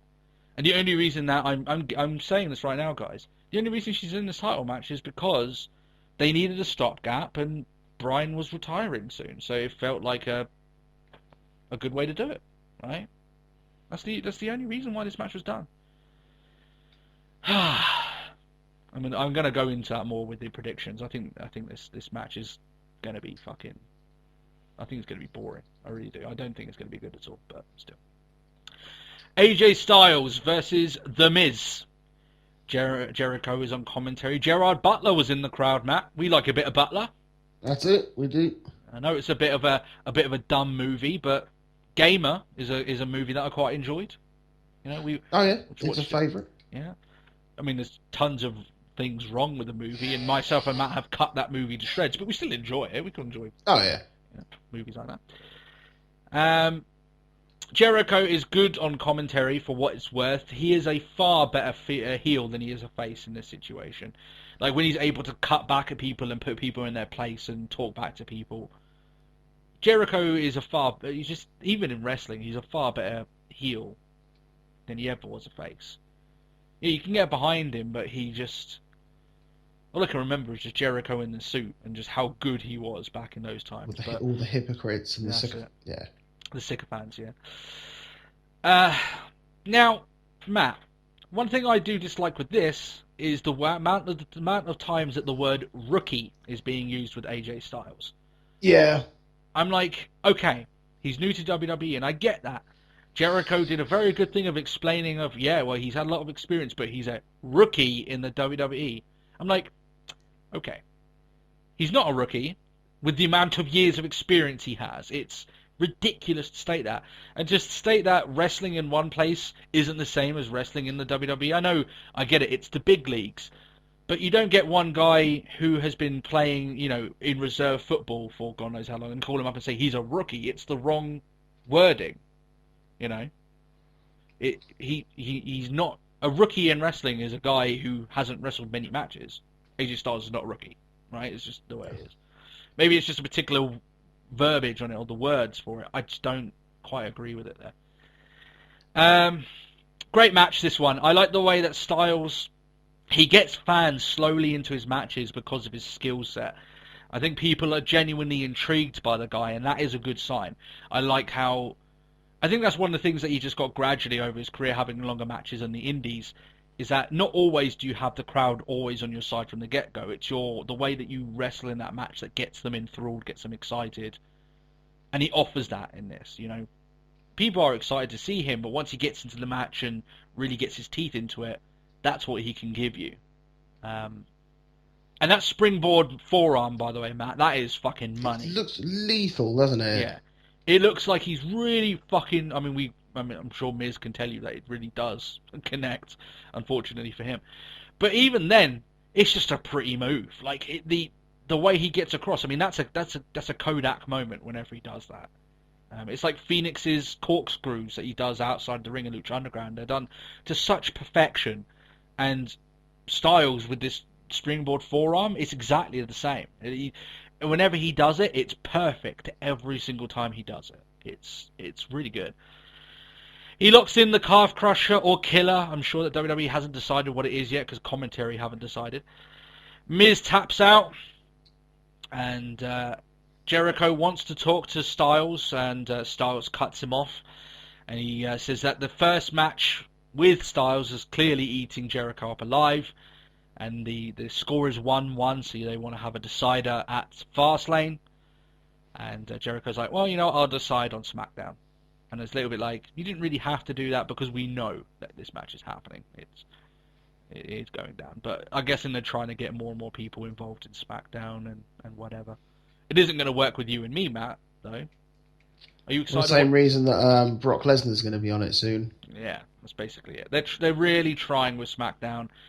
And it's almost the same thing as Brie Bella. And people might be going, okay, where are you going with this?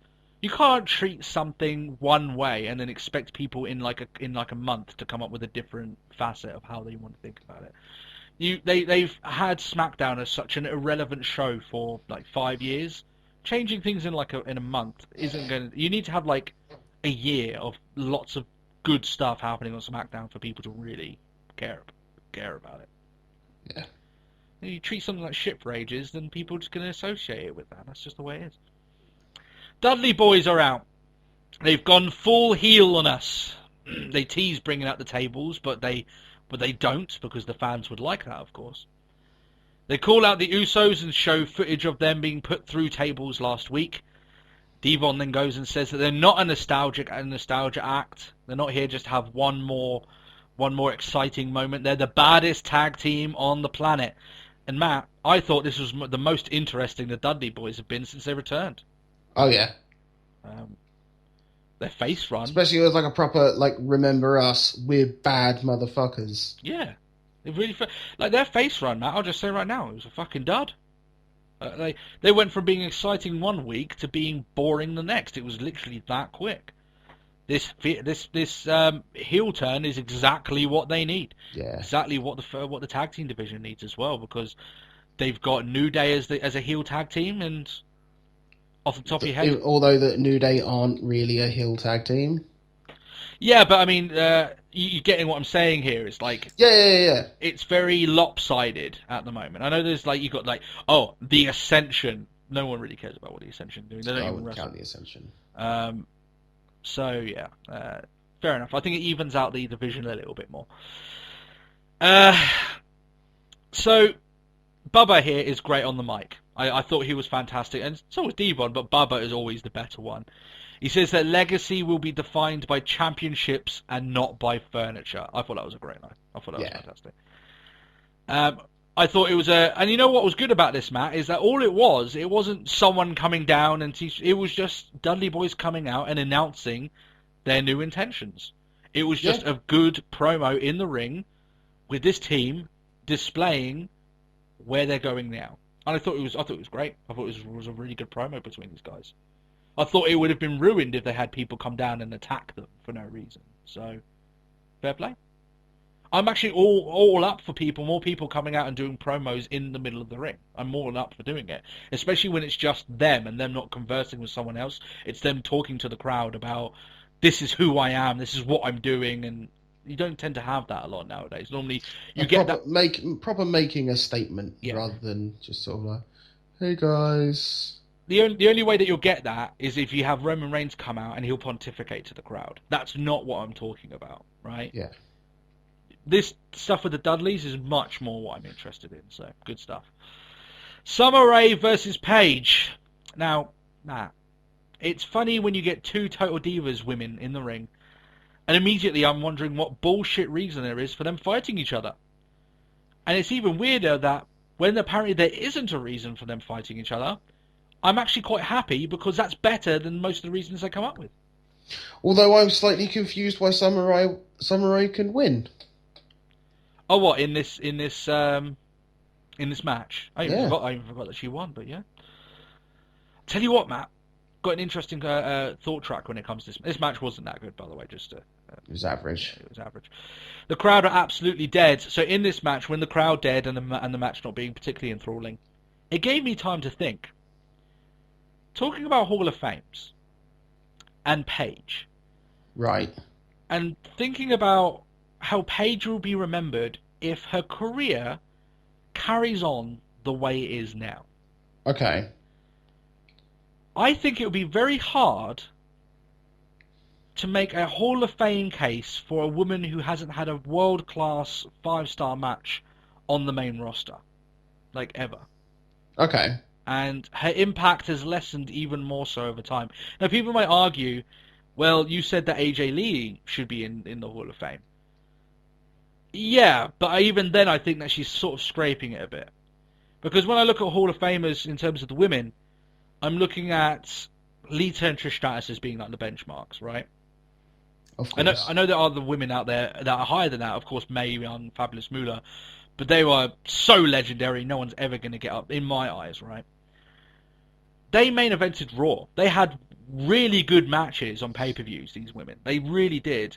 Paige, for me, has done nothing really interesting since she came to the main roster. It's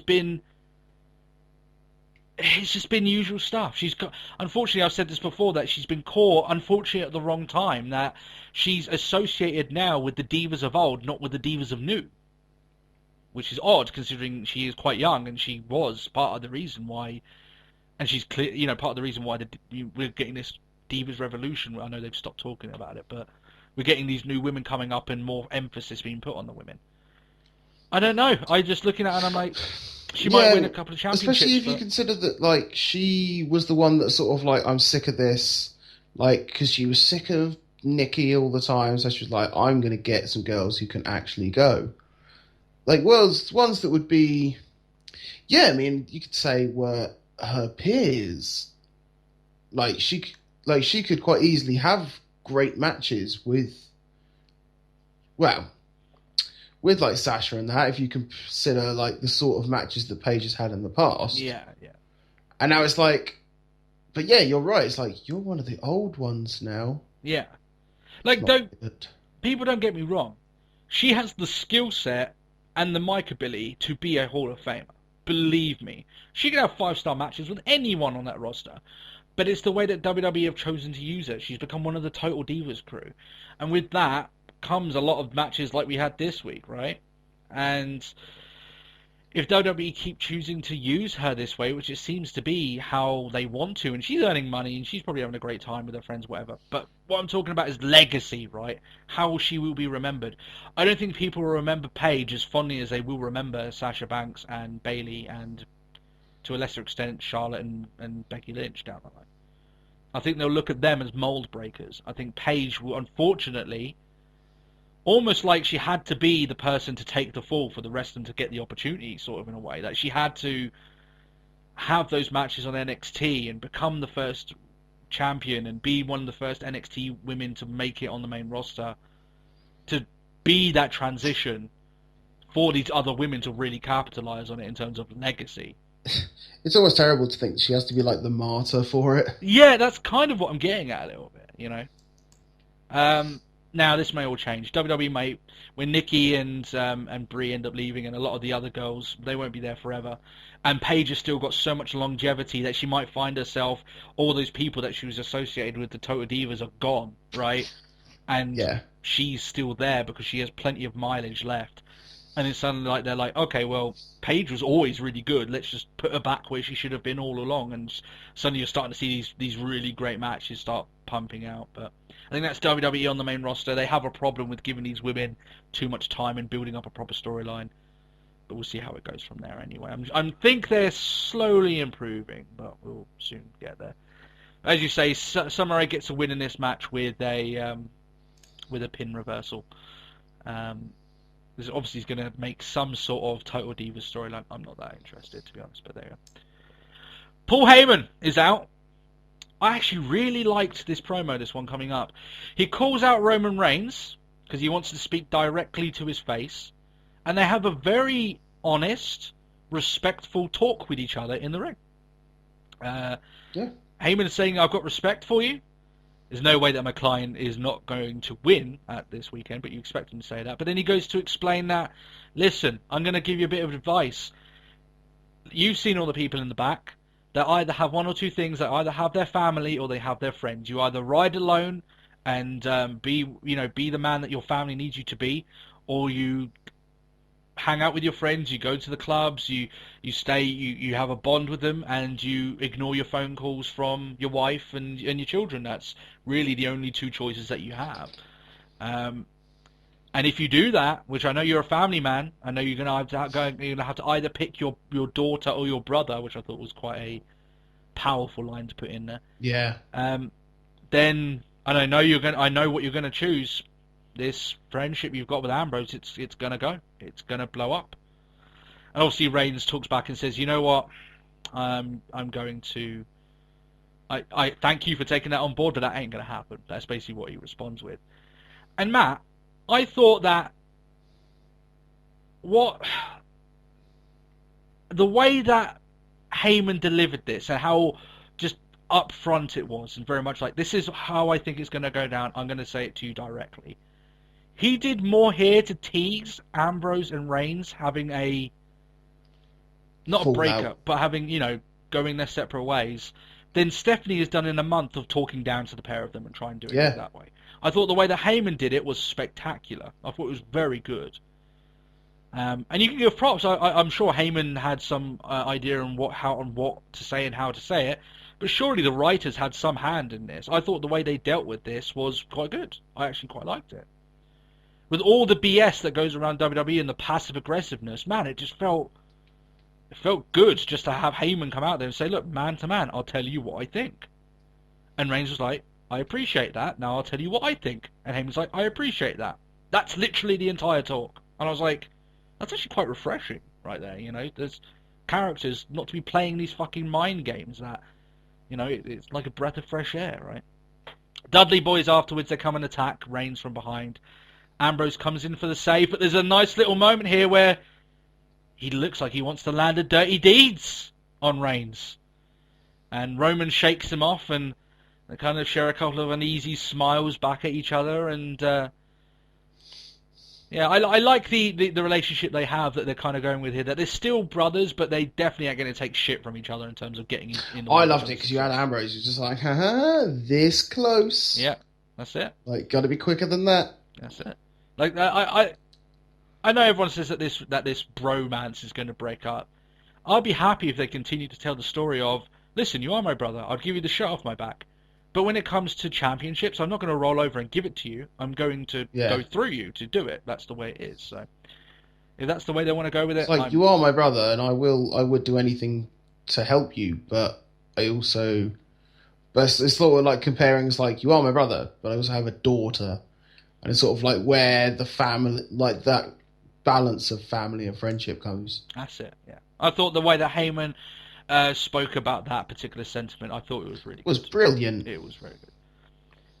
It's Heyman gold, as always. Heyman is like, literally, just bank on this guy. He is gold every single week. Awesome stuff.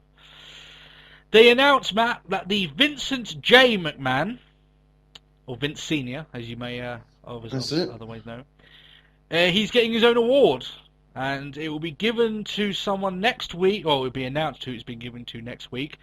And they state that so far no one has deserved this award until now. Now, my initial thought, and I got my hopes up and I quickly dashed them away because I firmly don't believe this is the case. But my thoughts were, would this be the award then for some of the unsung workers in WWE? Remember what the Warrior Award was meant to be? I thought that. Yeah. That someone hasn't deserved it until now, and instead of giving it to one of their legends who already has a Hall of Fame induction, or in Ric Flair's case, 2 of them, they give it to, you know what? Joe Bloggs over there has been with the company for 15 years, working his ass off. You deserve the Vincent J. McMahon Award. And you'll get a small speech at the Hall of Fame ceremony. That'd be awesome. I'd love to hear from, some of their unsung workers, how they feel about the company and how honoured they feel to finally get some recognition. That WWE could benefit greatly from that, but I don't think that's what they're going for. But we'll see. I'll be very happy, and I will sing WWE's praises if that is the case, but I don't believe it is. Zack Ryder versus Heath Slater is next. Right at the start of the match, Matt, we get a 4-man victory lap from Bo Dallas's playbook. I just feel so happy for Bo with this whole thing. It just looks like he's got friends, man. I just feel so happy. He's so happy, yeah. He is like a proper, excited puppy, isn't he? Yeah, you know what? I'm just so happy for that. I just want to give him a hug and say, you've got some happiness. I feel really happy for you, man. Really do. Not a long match. Slater picks up the victory, and I tell you what, all jokes aside... The thing is, what did he pick up the victory with? It was such a... It was almost innocuous. like an execution, to be fair. Yeah, it was very... He hasn't even got really a finishing move associated with him as Heath Slater, so... Still... I tell you what though, Matt, I'm happy for the Social Outcasts because they're getting some TV time each week and they look like they're having some fun. Yeah. That's all you can ask, because otherwise these guys look like they were on the wrong end of a chopping block, you know?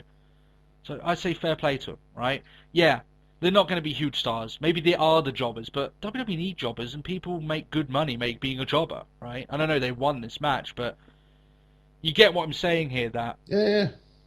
you know, there's worse things than being in a four-man random group when they look like they're having a proper laugh with each other and at least getting TV time and having matches on Raw.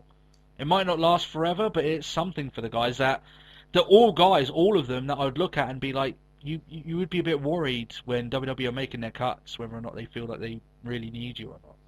So Yeah, that's it. I mean, it's like that everyone has their purpose. I mean, hell, you even had, at one point, a whole faction of being jobbers. The Job Squad, yeah. Exactly. In fact, I actually just came off listening to the Blue Meanie podcast that you told me to go listen to. Yeah. He was talking a lot about the Job Squad in that. I forgot Meanie was in it. Yeah. Well, for a very short time, I think. But Yeah. So, here we go. Oh dear. R-Truth. You know where this is going, Matt. Mm. He's on a date, and his waiter is Goldust. Now, I'm not going to say what happens, because you already know roughly where this goes. Well, actually, I will say what happens. He accidentally pours champagne over R-Truth's lady friend's dress in what I can only say was a euphemism for ejaculating on her, because basically the bottle was on his crotch as he did it. I'm sure that was That's kind of what I took away from it. Yeah. Goldust is doing his absolute best, Matt. You can tell he's using every facet that's available to him to try and make this work. And it worked the first week. I did have a slight smile and a little bit of a laugh. These comedy segments are completely void of any sort of punchline or actual comedy. It's just Goldust being a bit weird, right? Which isn't enough. I mean, to be fair, is Goldust. Like Goldust, he can make something out of nothing, but here he's got less than nothing. So he's you know what I mean? Yeah. I just don't get it. It's not Nice funny. struggle. Like, I'm sure that WWE were basically waiting for everyone in the arena to start cackling to themselves. There was, like, no response. No one gave a shit. No one cared. And no one will care because they're really badly written. You know? And I appreciate them going outside of the arena and doing some little skits and segments outside of the building because, you know, WWE don't really do that often. But at the very least, do something that's actually good with it. Like, this is really bad. But... still. Neville and Lucha Dragons against the League of Nations. Sheamus is back from his short-term injury. So that's at least some good news. The match is fine. Nothing really to talk about. Del Rio hits the double stomp on Sin Cara when he's in the middle of the ropes instead of on the turnbuckle, which I thought was quite a decent visual at very least. Yeah. He gets the victory. Nothing else really to say. They show footage of Booker T for Black History Month. I heard actually that he wrestled for his brother, with his brother, the Harlem Heat, for his Reality of Wrestling promotion. So if anyone can find a link of that, I'd be very interested in watching it. I'll take it. It's good stuff, good stuff. Del Rio speaks to Renee Young backstage. He tells us that Kalisto's victory was just a fluke. He was lucky. So lucky he's beaten him 3 times so far. Well, the worst part is, like, at this point, wasn't it, he was saying, I let him. It's like, you let him win? Who lets people win? Yeah, he's so generous and charitable. I let him win. Cool. Nice. Okay. There's a few dumb lines on this show. That was one of them. So, there we go. He says their title match will be a 2 out of 3 falls match. So, there you go. Becky Lynch versus... Now, by the way, if it seems like the show kind of lost its momentum from the very beginning, you'd be quite right. From here, it kind of tanked down quite a bit. Becky Lynch versus Naomi, very quick match. Becky wins with a disarmer, but Sasha comes in for the save after she's attacked by Tamina. Very basic. There's really not much else to say. Not really anything. This leads to the main event. Braun Strowman versus The Big Show. and the Wyatt family are out. This was another dumb line, and it opened them up to so much, so many comments back to them when Bray Wyatt says he wonders how much we tweet our sadness to our followers. And I'm like, after watching the show, it depends on how bad the show is. I'm like, you really opened yourself up for that one. Like, I didn't even have to write that. That basically just came out. It just popped onto my screen for me. He wants everyone to bow to him, otherwise he'll make the choice for us. I think it was alright. I'm making it seem as if it wasn't a great promo. I think it was alright by Bray. I thought it was okay. Again, not a long match. The DQ was called. Ryberg, as I'm going to call him, if he's not trying to differentiate himself from Goldberg, then I'm not going to bother calling him anything else. Yeah, I'm not going to be in his corner and try and tell everyone they're stupid for calling this guy Goldberg. Like I said, he's asking for it with the gear he's using. So Ryberg comes on out. He gets beaten up. Kane comes through the ring, the depths of hell. So yeah, it reminds me of a debate I had in the comments a while back when someone was saying that WWE is emulating sports. And I completely agree with what they're saying, but you can't say they're completely doing that when they've still got a person saying, oh, he lives in hell and the hell is underneath the ring and he emerged from hell. They emulate sports as much as they want to in that current moment. That's what WWE does. The big guys clear the ring. That sets up a match at Fastlane, and that's the end of the show. Yeah? Yep. That's it. Done. The last half of this show was pretty fucking bad, in my opinion, but still. Overall, I thought it was a meh show. You've got some. I like the Dudley's promo, like the Reigns and Heyman promo, liked the opening match. There was a lot of stuff on this show that I was a little bit like, that's a bit fucking annoying. Listening to that, there was just a few dumb lines put here and there. That's it. It very quickly just went sort of south. Yeah. It was a premature ejaculation, and they couldn't keep it up for the rest of the show. That's pretty much. And believe me, guys, when I make sexual references, there were 2 sexual references on this show. When you got Big E, in very phallic imagery, with him looks like he's cradling someone's balls and basically jacking someone off. Yeah. And you've got Goldust, basically a euphemism for him ejaculating on a woman.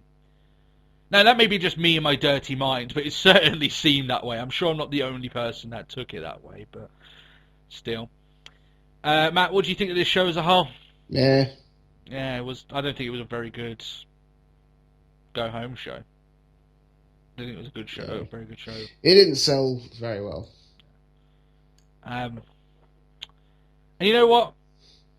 Oh, but the other thing is, we also got we had to sit through, because it's the go-home show, $9.99. Oh, yeah, well, and Byron Saxton with his fucking... $9.99. His ridiculous facial expressions, Byron Saxton.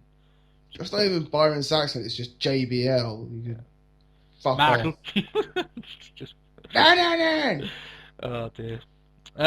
So, yeah, my review score, Matt, is it just scrapes up. Maybe this is a bit higher than maybe I think. It just scrapes into give it a watch. But if you want to skip it, you really are missing that much. If I'm honest, guys. What's your review? Are you going to give it a skip it or a skip it? You're giving it a skip it.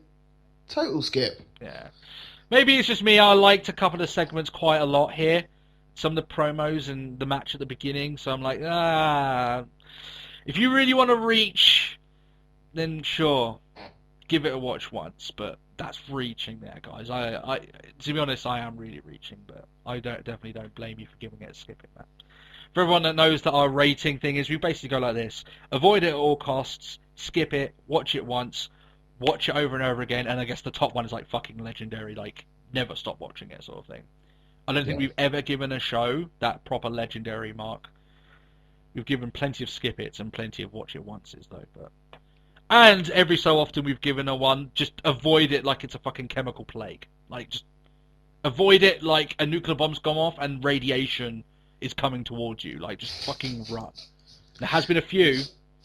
There was a TNA show last year, which I labelled in one of the episodes as one of the worst wrestling shows I've ever watched. That was certainly one of them. And WWE have done a few themselves as well. I think, do you know one thing? I've only just realised this. Go on. Like, somebody shared a screenshot. I've just literally spotted it. Mm-hmm. Like, someone shared a screenshot of WWE.com. It's really weird, because if you think it's Triple H leading his NXT army. Oh, really?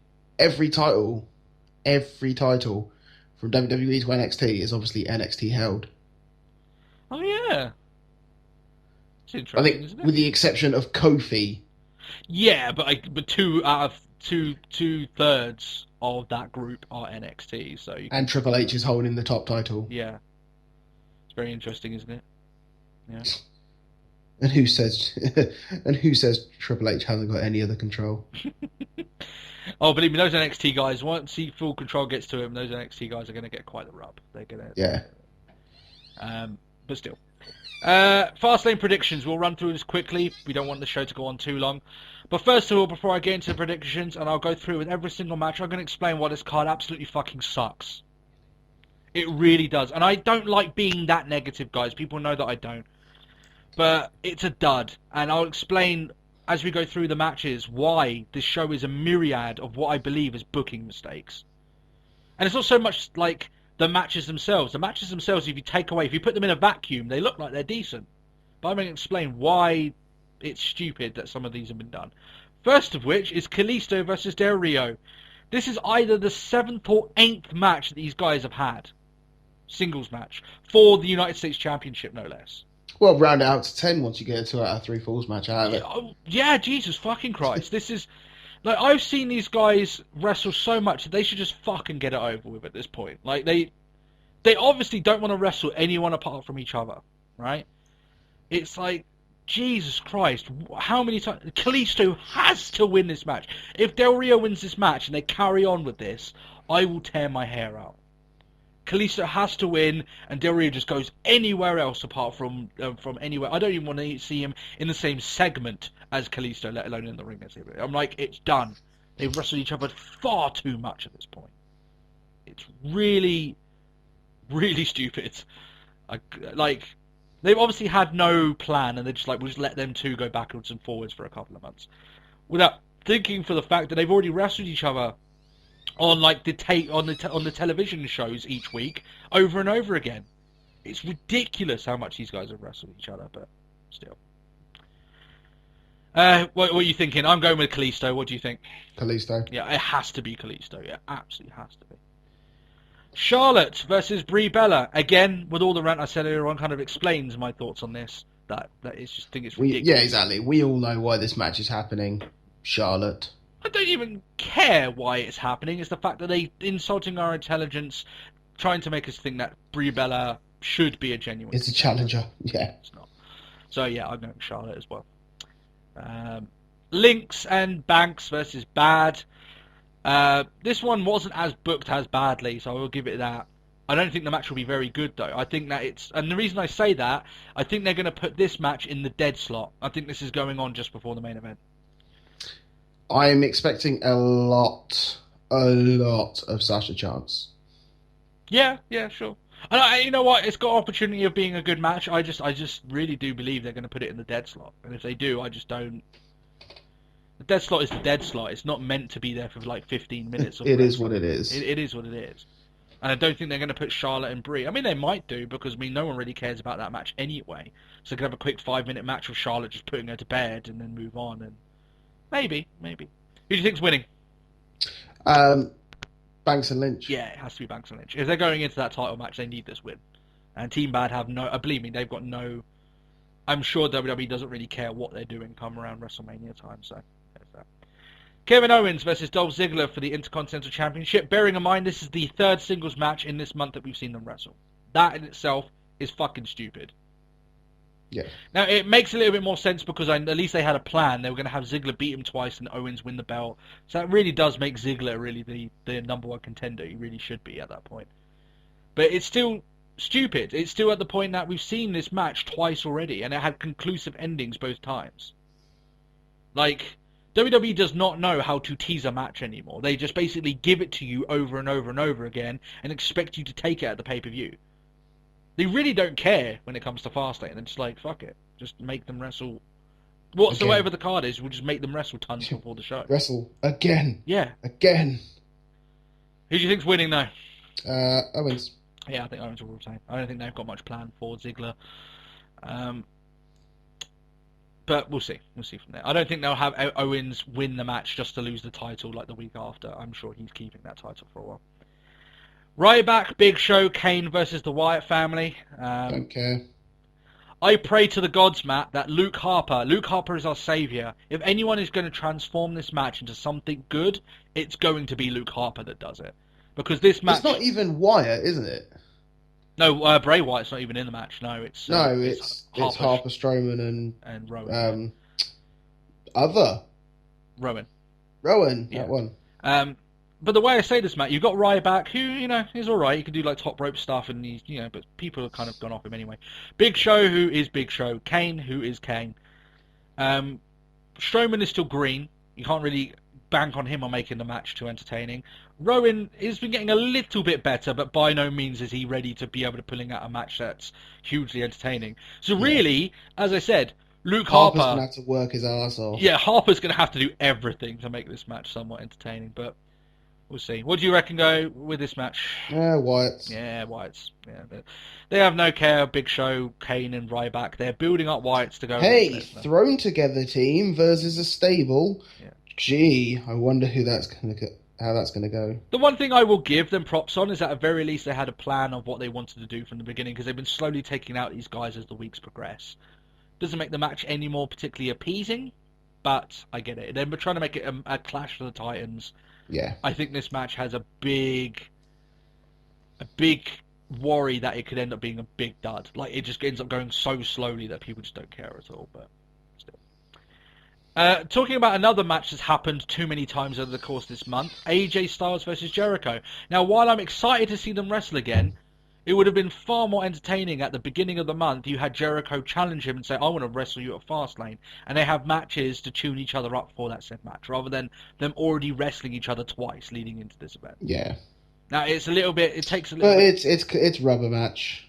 I know it's rubber match, but it's rubber match that we've seen. Like, we've seen these guys wrestle twice. And I'm much more excited for this match than I am the Owens and Ziggler one, because Styles is new into WWE. But you get what I'm saying. Like, WWE have not built up this match. They basically just said they've wrestled each other twice before and they're gonna do it again. Yeah.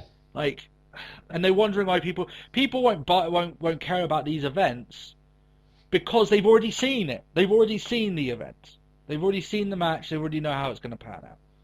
At least in their eyes, they're going to. I think Styles and Jericho have enough in them that they can deviate, but I can't blame people when they're going, well, why would I buy it? Because I've already seen half the matches before.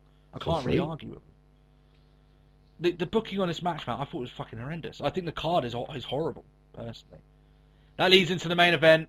Ambrose, Reigns. We didn't even pick. Oh, in that one, sorry, Styles. Yeah, Styles. Yeah, Styles. I mean, that's the one thing about this whole sort of pay-per-view. It's very clean cut. It's like, well, gee, I wonder what it's going to be. It's very predictable. This event. Well, they could end up shocking us, but to be honest, I'd be very shocked if they do pull out if they make Ambrose win the main event or something, which I don't think is going to happen. Talking of that, who do you think win that main event? Ambrose, Reigns, Lesnar. Oh, who do I think or who do I want? Well, who do you want first of all? Well, we know Ambrose. Ambrose, yeah. I want Ambrose to win. It's not happening. No, because Reigns is going to win it. Yeah, Reigns is going to win. He's going to go on to face Triple H. Just the way they booked this, in the way of the storyline, it kind of makes no sense for Reigns not to be challenging him, right? Reigns was the one that put Triple H out. Triple H is the one that stole the championship from Reigns and eliminated him. And now it's the Authority making it difficult for him to get his opportunity to win it back. Yeah. Because he never really got. He never got his rematch. Yeah, does it count as? Do you get I guess it's because it's like the first time they've ever done it, like in this sort of way. Do you get a rematch? Like, do you have a rematch clause when it comes to losing it in a Royal Rumble? I don't know. WWE are going to treat it along the lines of, well, the Authority are going to make it hard for him anyway. I think Solomon's actually put up a really good quote on this, that the storyline makes no sense because if the Authority didn't want him as champion, why putting him in a number one contendership match? If the Authority didn't want him as champion, they'd fire him. Yeah, right. I know they've to that point. I know they've already said that they want to use up his body, but why then would you put him in a number one contendership match? Yeah. With one of the people he trusts to get rid of Lesnar, right? It makes no sense. And I've kind of let it pass because I'm like, well, it's just the story they want to tell. And I know it's kind of stupid, but I can kind of agree. When people make that assessment, I'm like, yeah, I can kind of agree, right? It's kind of stupid in that case that they don't want him as champion, yet they're willing to put him in number one contendership matches. Like, how hard, Matt, did they try and get the championship off him in that Royal Rumble? They basically made him number one entrant, and they threw everything at him to get the title off him, and it worked. Including a moment where he almost got, like, timed out because he got beaten up on the outside. Yeah. You know, they did everything in their power to get rid of him. Now it's like, oh yeah, we've done all that, we're the champion, so here's another chance to win the title. It's like, what? That makes no fucking sense. But it still is WWE. And he will be winning this match, I'm sure he will. In fact, there's a good chance he might end up pinning Ambrose, which I think is hilarious. I think part of the reason why they put Ambrose in this match and didn't just make it Lesnar... is a fall guy, and it keeps Lesnar strong. Yeah, it's a fall guy. So Reigns can pin someone and Lesnar doesn't have to technically lose the match. I'm sure that's part of the reason why they did a similar thing with the Rollins. last triple threat match he was in. Yeah, they did exactly the same thing.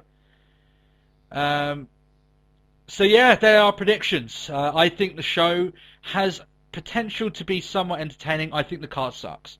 I think WWE doesn't anymore want to build up matches. They just like, okay, we have a plan of how this match wants to go, and we need to fill up Raw until then, so we'll just make it, they'll go with the rubber match Raw. And I'm like, these matches, they need to be build up anticipation. You want people to be dying to see these two people wrestle.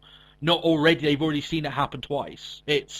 I think that's ridiculous. I think the Brie Bella, like, no one's going to really care about that, and I think they know that anyway. The Kalisto Del Rio takes the whole 3-match thing to an even different mile. The fact they're on like their fucking 7th, 8th, or whatever match they've already been in with each other. It's ridiculous at this point.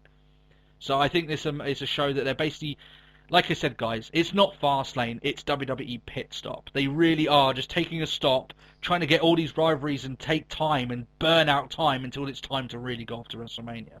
That's really all it is. And if the Wyatts go against Lesnar, it's the ultimate thing of that, where they've just randomly made up a rivalry until Lesnar gets over what he's doing now, so they can just carry on the rivalry that they started back at the Royal Rumble. You know what I mean? It's, you know? I mean, it carries it on because it's still going against the Titans. I don't know. There is no bigger Titan in WWE than Brock Lesnar. I don't know. I know I'm not excited for this event. I know a lot of people are like the same, and they're just like, it's not a very good card. It's not very enticing, and I would agree with them. But one thing I will say to them as a glimmer of hope is, as we said all along throughout this podcast, that yeah, the card may not be good, the matches may not be anticipated, but they've still got 3 hours of a show to put on. Some of those matches are going to get time, and they're with guys and gals that can have very good matches. And despite all the storyline problems and maybe the booking not being fantastic, they can still put on a hell of a show for us. So just keep yourself excited. Well, I don't say excited, but don't be completely defeated and say the show's going to be absolute cack. It may end up being a good show, but for reasons, it could have been a good show. I mean, it says a lot when, like, yesterday I was talking to someone and they're like, you're going to be watching Fastlane. And my response was simply, I guess I'll have to. Yeah. Yeah. It's not the fact I can't wait for Fastlane. It's, well... I would say, guys, that if me and Matt were doing the podcast, these are the sort of pay-per-views that we'd probably skip. Probably wouldn't care that much about, because we know really where they're going. And, yeah, it makes me miss the Elimination Chamber like fucking crazy. Oh, don't. I've always missed the Elimination Chamber. Yeah, I really do. But still, there we go. The last stop, and it's a hell of a stop. It is. Yeah, I always. And what's good about that Elimination Chamber is that you used to have a lot of title changes in the interim, right? The last 2 years of Fastlane, we haven't had a championship title match on Fastlane. We nearly had Santino win the belt. Yeah. There's a lot of title changes that have happened on Elimination Chamber in the month leading up. It's just Fastlane just doesn't have. I don't know why they changed it. Maybe the Elimination Chamber they thought was too risky. People might get injured before WrestleMania, and that's quite... In which case, It's a valid worry. It's a valid concern. But still, then, in terms of entertainment, it means that the February pay-per-view now look, Fastlane has not had... It's had 2 cards, because it's only been around for 2 years, and both of them have been pretty shit. But still... that's the end of the show, guys. Hope you guys enjoyed it. We went a little bit over 2 hours this week. Have you got anything else that you want to cover before we wrap up and do all our plugs? No, I'm good to go. So next week's going to be a busy week, guys. You're going to have 3 episodes. You're going to have the pay-per-view review, the Lucha review, and obviously this episode next weekend. If you guys want to leave any questions or comments, you can do that in the comment section below on our Twitter handle, which is At Talk Wrestle Pod. and also on our Facebook page, which is facebook.com/Let's Talk Wrestling Podcast. Or you can just search for Let's Talk Wrestling Podcast and it will just come up anyway. It's not a huge Facebook page, but it's still there and we interact and we're able to make it a little bit bigger each day. Also, if you're a new listener, tell you what is big, the amount of subscribers that we have and what we're hoping to have. We're getting close to 600. We want 1,000 by the end of this year, and it's still well on the cards. So we want you guys to be a part of that. So if you're new, like I said, leave us a question and get answered on the show. You can interact with us. And we hope you did enjoy this episode. And we hope that you enjoy the pay-per-view, which is coming out tonight when this airs. And yeah, apart from that, have a great time. Have I forgotten any plugs, Matt? No, I don't think so. I don't think I have. I think there are. I think I'm right about there. If I haven't, then all that goodness will be in the description. Good stuff. So have a great week, guys, and we'll catch you all next time. We'll catch you soon. Bye bye. Bye. Don't give Kanye West money, by the way. Just that's so fucking stupid. Oh, hell no. All right, then, guys. So random. I'd like to bring it full circle, Matt, at the end of the podcast. You know what we were talking at the beginning. So. Fair enough. Makes sense. All right, guys. Bye bye.